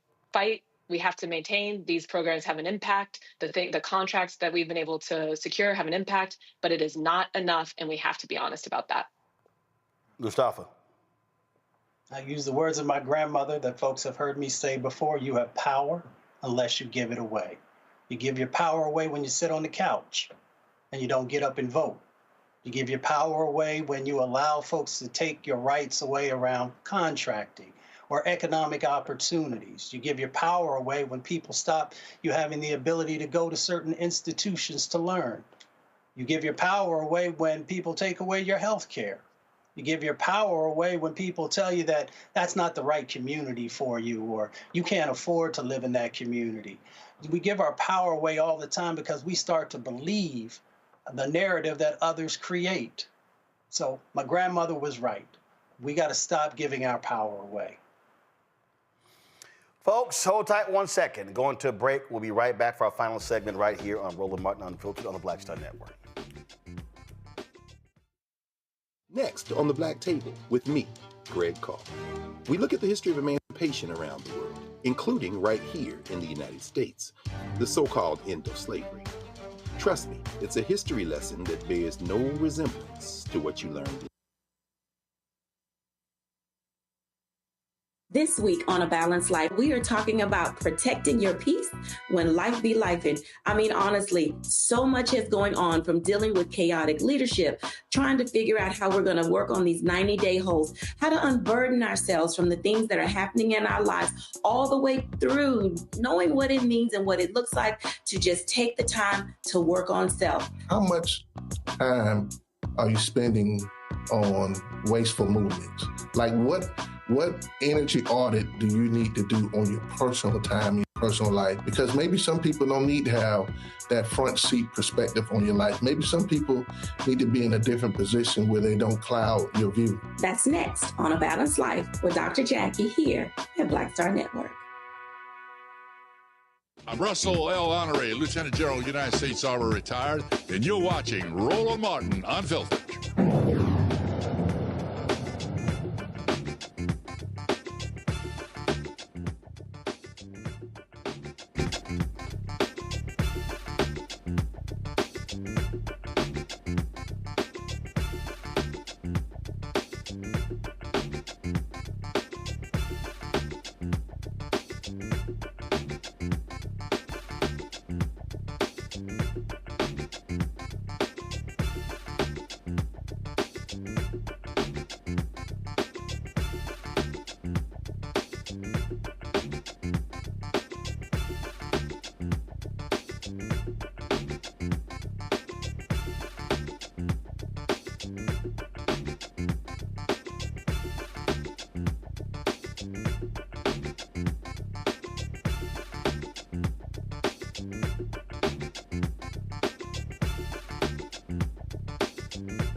Check out this mug shot of a former Donald Trump spiritual advisor. Robert Morris, who led a mega church in the Dallas area, turned himself into Oklahoma authorities on child sex abuse charges. Robert, the founder of Gateway Church, is facing 5 counts of lewd or indecent acts to a child. The charges date back to the 1980s when Morris, then a traveling preacher, allegedly abused a 12-year-old girl over a period of 4 years. Cindy Shimashire, the woman who came forward with these allegations, says she's waited more than 40 years for this moment, and now she's calling for justice. Morris resigned from Gateway Church last year after these allegations surfaced. His ties to Donald Trump made him a prominent figure in conservative Christian circles. He's facing up to 20 years in prison for each charge. He's released on $50,000 bond. You know, it's interesting. Larry, I haven't heard MAGA talk a lot about this guy. I wonder why. Yeah, I wonder why too. This story's been out there for a while, Roland, and hopefully the victim gets justice somehow, and so it's very interesting that I don't know that these people keep surrounding themselves with these kind of people with deviant behaviors. It's certainly not a coincidence.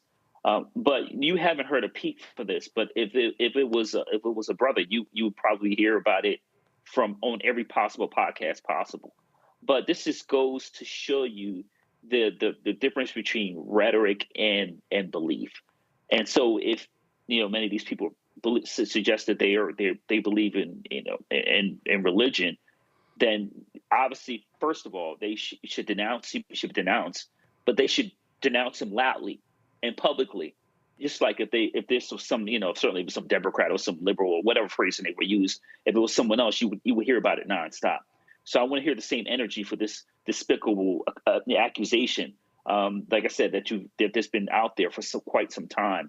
And once again, finally, I hope that the victim gets justice, because we can't allow this kind of behavior from a public figure for anyone else in our society. Can you only imagine, Morgan, if this was a black preacher who endorsed Vice President Kamala Harris? Yeah, I think we know that would be very different. And I do think this is an example of just how far gone in terms of values, decency. I don't think the American people have been desensitized to it overall, but it's just not something that even becomes relevant in discussing this president. I mean, even, his own sexual abuse violations. And, it's a dark time in that way, where we've kind of lost any sort of common understanding of what values we stand for as a society. And I'm not that optimistic how quickly it'll take us to reestablish those. Mustafa? I guess the question becomes, for all of these leaders, whether they're in religious institutions or governmental positions, we should be taking a deep look and asking ourselves, based upon their sets of actions, do we see darkness or do we see light? And are we following? If they're embracing darkness, are we following them? And does that mean that we also have now become aligned with the hate and negativity and darkness? So I hope folks will take a deep dive into the folks that you put so much faith into, and begin to have a deeper understanding of who they truly are, what they truly believe in, and what it says about you if you don't do anything about it. Indeed, indeed. All right, folks. A campaign group called Led by Donkeys has staged the world's biggest anti-Elon Musk protest by carving out a 250-meter-long "Don't Buy a Tesla" message on a Welsh beach. This is awesome. My name's Prama, and I've been a Tesla owner for 6 years. We used to joke that Elon Musk was like a real-life Iron Man. But then I think there's so many things that have happened. He's gone into becoming someone who is obsessed by power, and that's really changed my view on him. And when he started getting onto the ticket of the extreme far right, that's when I started thinking, I'm not really sure I should be driving a Tesla.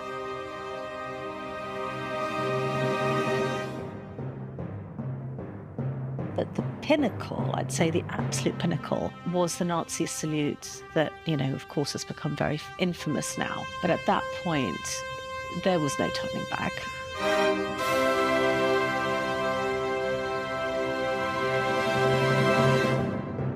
My message to anyone who's thinking of buying a Tesla, don't put your money towards this extremism and division of society.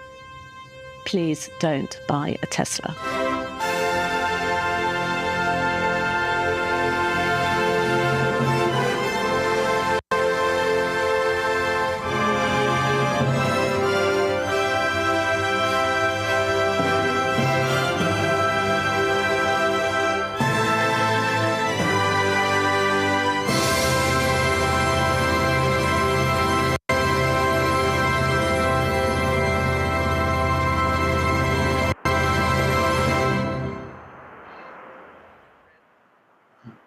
Wow, that was pretty impressive. I got to show y'all this here. Y'all are gonna laugh at this one, because there's nothing like the stupidity of people on Fox News, and I really hate to say when you're a brother that you are stupid, but that's pretty much what Lawrence B. Jones is. I mean, the boy ain't bright. Okay, the boy is not bright whatsoever, but.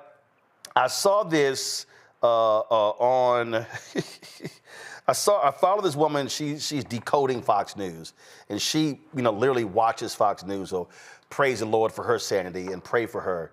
But if you want to understand how nutcase these people are, this is back-to-back days on Fox News talking about Tesla and electric vehicles. This shows you. Remember, these right-wingers watch this crap every single day.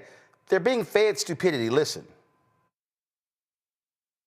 Where they had an array of 5 different Teslas, including a red, white, and blue one, and the president picked the red one. He bought it. Apparently, he wrote a check to Elon Musk for it right on the spot. Yeah, he doesn't like direct deposit, he said. But I love what Sean did.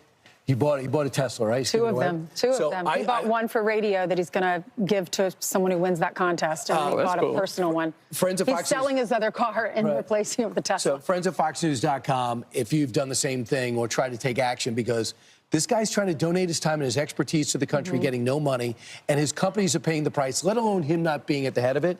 And yesterday, one of the supporters of our radio show, the Dollar Loan Center, they bought $250,000 worth of Tesla stock, and they went out and bought a brand new vehicle for their fleet. Yeah. Because they are so outraged about what's happening. Because it's nonsense. And if you've done that, just do it. Listen, they're not cheap, but they're great cars. No, $35,000 for their cheapest one. That's very affordable. So this is the very next day, also on Fox and Friends. I cannot make this up. Here we go. When I decided to go on vacation and get an electric car, I didn't even know it was an electric car. We're not ready for this. There's not enough charging stations, and then you don't know which connector works or not. People want options. If people want to drive an electric car, it's up to them. Get a if they hybrid. want a hybrid. I got a hybrid. It should be up to. It's but great. if people just want old-fashioned gas that works, you can just go to a pump and fill it up. They should have that option as well. But in the new Green Deal, which was the Inflation Reduction Act, there's money and infrastructure. There's money for the charging stations. They didn't follow through. One of the things that makes they built like 7 or 8 of them. Right? Yeah. What makes it the whole sense that the Earth will disappear if we don't drive an electric car is pretty much over. Lee Zeldin. The sheer stupidity, Mustafa, that is on display on that network is astounding. And the thing is, listen, the ratings came out and it showed that they were beating the broadcast networks in prime time. They feed drivel to a bunch of people, and they believe the lies and stupidity every single day and night.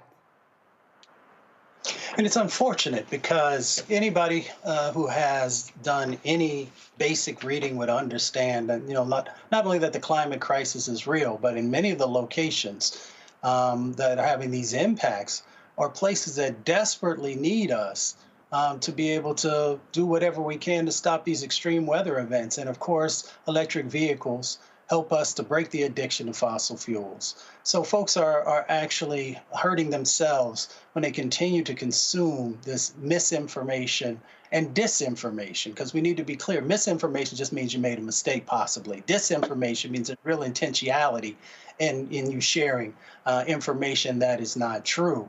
Now, the truth is that Tesla's, their stock dropped 53%. You know, and there are other EVs that are out there now that have longer ranges and are doing better on some of the various driving tests that are out there. But that doesn't have anything to do with the fact that these folks one day will say, this is the greatest thing ever. You need to go out and take whatever bit of money you have and invest into a billionaire's company. And then the next day to say that it doesn't make any sense for you to invest in these types of vehicles. And then the last thing I'll say, it's so ridiculous when you have Trump, who came in and Biden had put the funds in place to make sure that there were EV charging stations, to make sure that we're having cleaner forms of energy, all the things that are necessary to help all communities be safer and healthier. And then for them not to acknowledge that and just make it seem like somebody wasn't doing their job. It takes time to build out a grid. It takes time to build out the charging stations across the nation.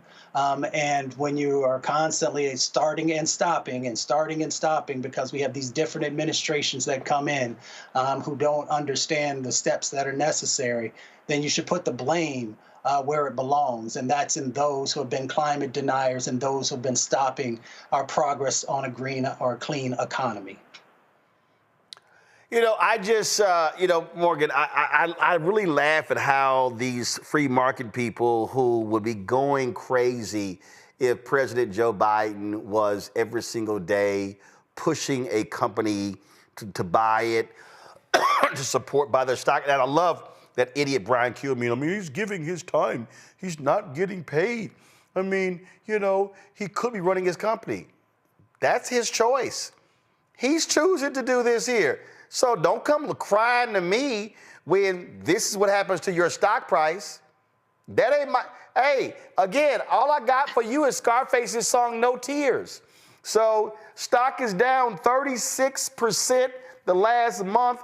They've lost, $800 billion in market cap. I can't wait till it hit $100.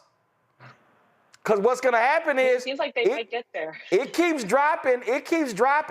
And here's the other thing that I think is hilarious. I gotta pull this up here. So he's been, he was touting the indestructible Cybertruck and how it was bulletproof. Only problem, Morgan, they're now having to recall a lot of these because of this.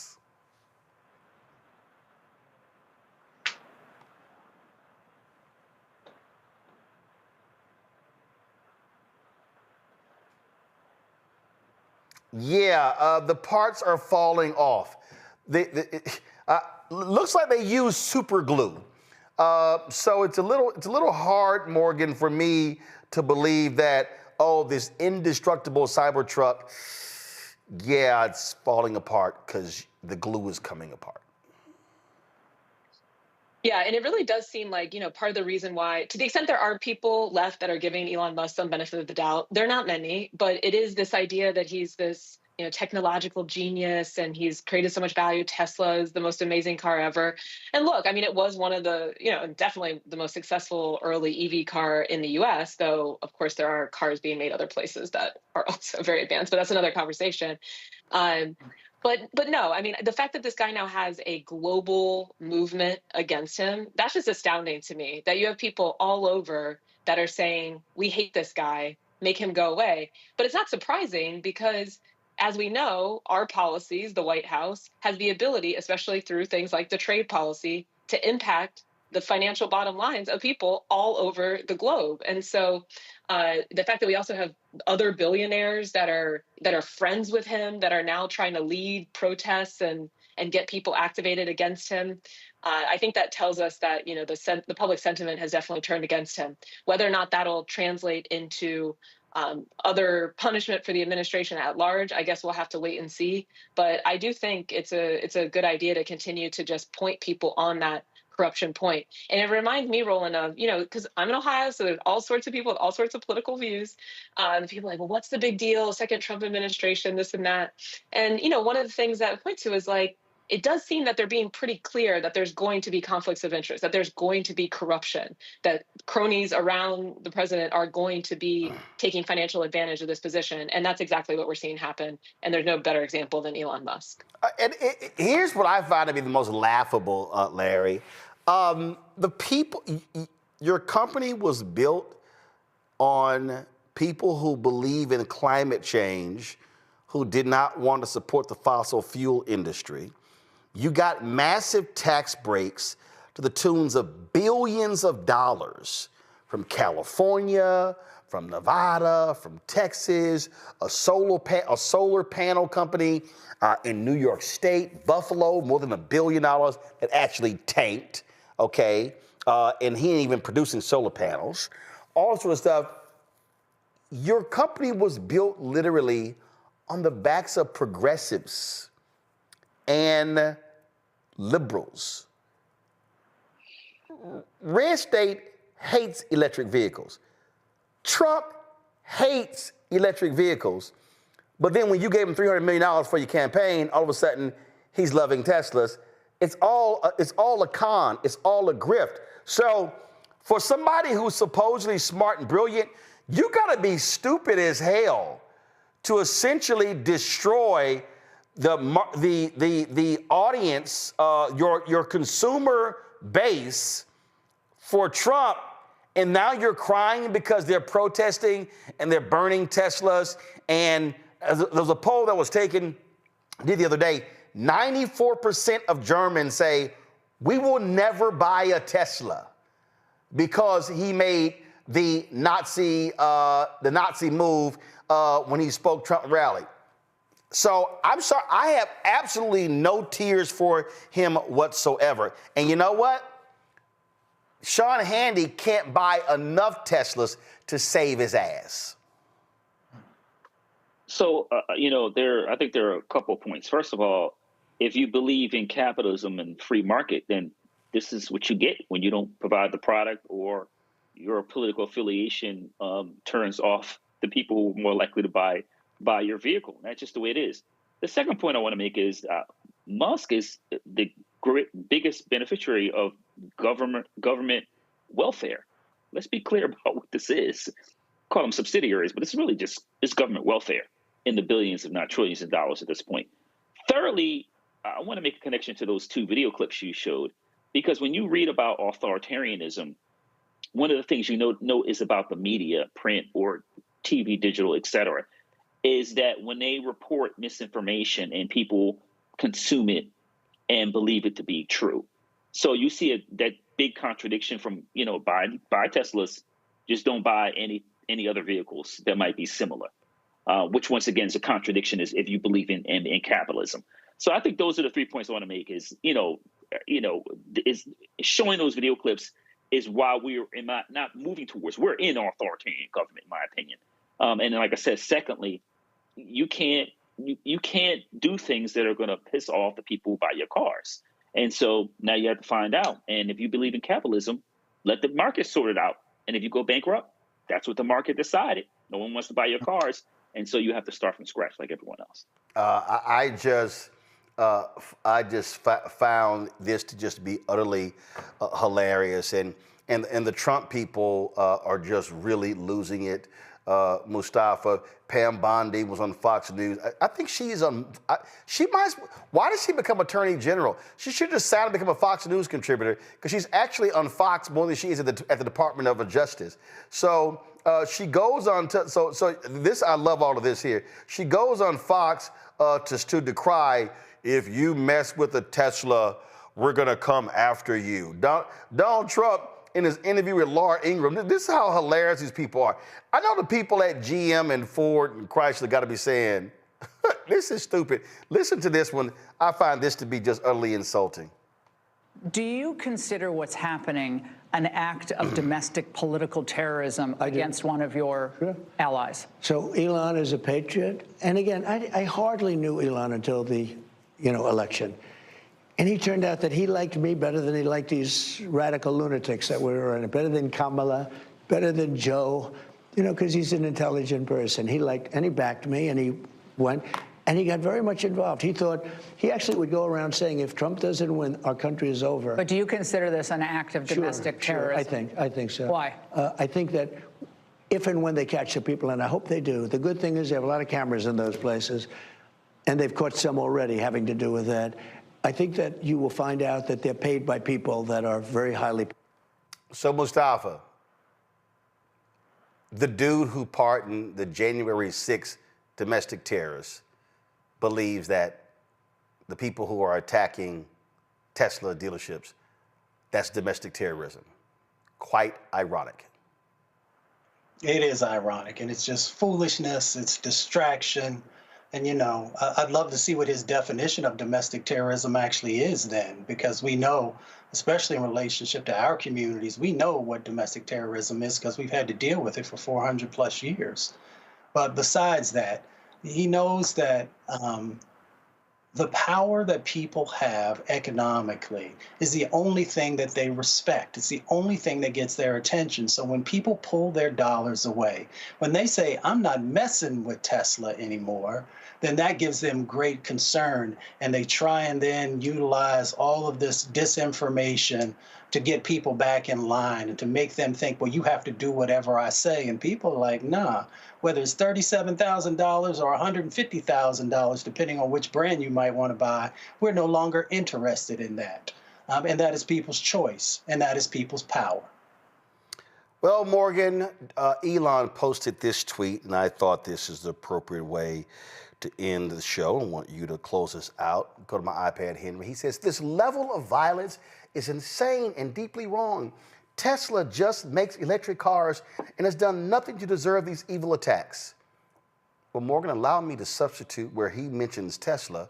I'll say federal workers. Right. Yeah, no, absolutely. And of course, we know that there's no empathy at all for what they're doing to federal workers. Luckily, we see some of these court cases that are pushing back, like we were discussing earlier, pushing back on some of those dismissals, but a lot of the damage has been done. And it's going to continue to have ripple effects throughout our community and communities across the country. The other thing I would note is we need to be very careful here, because this word terrorism and how they're defining it and starting to just define it more broadly and broadly and broadly can start to potentially, and it sounds like they're going to try to make it capture all sorts of activity that might be things that we're used to being able to do in the U.S. Pursuant to the Constitution and the First Amendment. And so we're seeing this having connections to different immigration decisions, and it's very, very serious. So I'm listening to that. I was also thinking, Roland, just coming back to one of the things Elie was talking about in terms of what are our levers of power here, and speaking out about these kinds of things is one of them. It can be kind of ridiculous and funny, but based on how they're moving, using that word, I think we need to be hitting the streets and making it clear that this is not the type of United States of America that we want to be living in. Yep, I agree. So we certainly appreciate it. Let me thank Mustafa, Morgan, Larry, being on today's panel. Thanks a lot. Thank you. Thanks, Roland. All right, folks, that's it for us. Tomorrow, I'll be broadcasting live from Austin, Texas, where I will be receiving from the Texas Legislative Black Caucus an Outstanding Texan Award, so look forward to that. And so that'll be absolutely great. I was supposed to be there today, but I was still recuperating from my oral surgery on Monday, so I was like, you know what, I'll fly Wednesday instead of on Tuesday. All right, folks, if y'all want to support, first of all, let me shout out Edward Waters University. Also, these are just like Fayetteville State, these are not their colors, but they hooked me up with a black and gold Edward Waters University shirt, because they know the only real fraternity out there is Alpha Phi Alpha Fraternity Incorporated. Black and old gold. That's how we roll. And any other fraternity that uses gold in their colors, they stole it from us. Sorry, it's just true. All right, y'all, support the work that we do. Join our Bring the Funk fan club. Of course, we want you to, our goal is to get 20,000 of our fans annually contributing at least $50 each. $4.19 a month, 13 cents a day. I got a couple of members of fraternities in our control room. They're youth group members. They're not a frat, but it's all good. All right, y'all, support the work that we do. Join our Bring the Funk fan club. If you want to give via Cash App, use the Stripe QR code. You see it right here. This is the QR code. You can click that. Of course, it takes you right to the Stripe. You can also, of course, utilize that for credit cards as well. Hey, y'all on YouTube, y'all should be hitting that like button, okay? We had a lot of y'all been watching the show today, and so we should have a lot more likes. So let's get that number up before I sign off. Also, see your checking money order, P.O. Box 57196, Washington, D.C., 20037-0196. PayPal is R. Martin Unfiltered, Venmo RM Unfiltered, Zelle, Roland at RolandSMartin.com, Roland at RolandMartinUnfiltered.com. Download the Black Stud Network app, Apple phone, Android phone, Apple TV, Android TV, Roku, Amazon Fire TV, Xbox One, Samsung Smart TV. Of course, you can be sure to get your Roland Martin Unfiltered Black Star Network merchandise. Go to rolandmartin.creator-spring.com. T-shirts, hoodies, wall art, mugs, and more. Get our shirts, FAFO 2025, and also Don't Blame Me, I voted for the black woman. Be sure to get a copy of my book, White Fear, How the Browning of America is Making White Folks Lose Their Minds. Available at bookstores nationwide. Get the audio version on Audible that I read. Also, we want you to get the app Fanbase. Download Fanbase, go to the Apple Store or the Google Play Store. And you can also, if you want to invest, they've raised $10.4 million. So go to startengine.com/fanbase to be a part of this Series A crowd fund. All right, folks, that is it for us. I'll see you guys tomorrow right here. Roland Martin Unfiltered on the Black Star Network. Also, don't forget, if you miss a lot of our segments, miss previous shows, go to our app, go to our YouTube channel. I'd rather you go to the YouTube channel, to be honest, because that's what drives the most revenue. So go to our YouTube channel, youtube.com/Roland S. Martin. And also, hold on one second. Keenan sent me this, and give me 1 second. Let me, because I've been meaning to share this with y'all. If y'all go to our, I don't know, so Keenan, let me know if we can mark this right. So y'all may not realize this, but we actually have a 24-hour channel on YouTube. That's right, a 24-hour channel on YouTube. So if you are in barbershop, beauty salon, if you have a business or whatever, and then you just want to sit here and just, versus, clicking the various buttons and things along those lines, if you want to do that, support us, the easiest thing you can do is just literally just run our 24-hour streaming channel. Let me click that. It's going to take us there. So if you go to, again, go to our YouTube channel. Not sure how it's labeled. But we have it's just a 24-hour channel. So you notice, so when you see, so probably what you can do is you can put in Roland Martin Unfiltered Black Star Network 24/7. Let me skip this right here. Go to it. So this is what's running right now. Now I'm not sure why. Keenan he'll explain to me later why this show is not running, but maybe it's all set up separately. But again, right here. So if y'all look on our channel, it's called Roland Martin Unfiltered Black Star Network 24/7. So we have a 24/7 streaming network on our YouTube channel. And it's real easy for you to check it out. And again, it's 24 hours a day, 7 days a week. And so y'all can check that out and follow that as well. So thank you so very much. I'll see y'all guys tomorrow right here on the Black Star Network.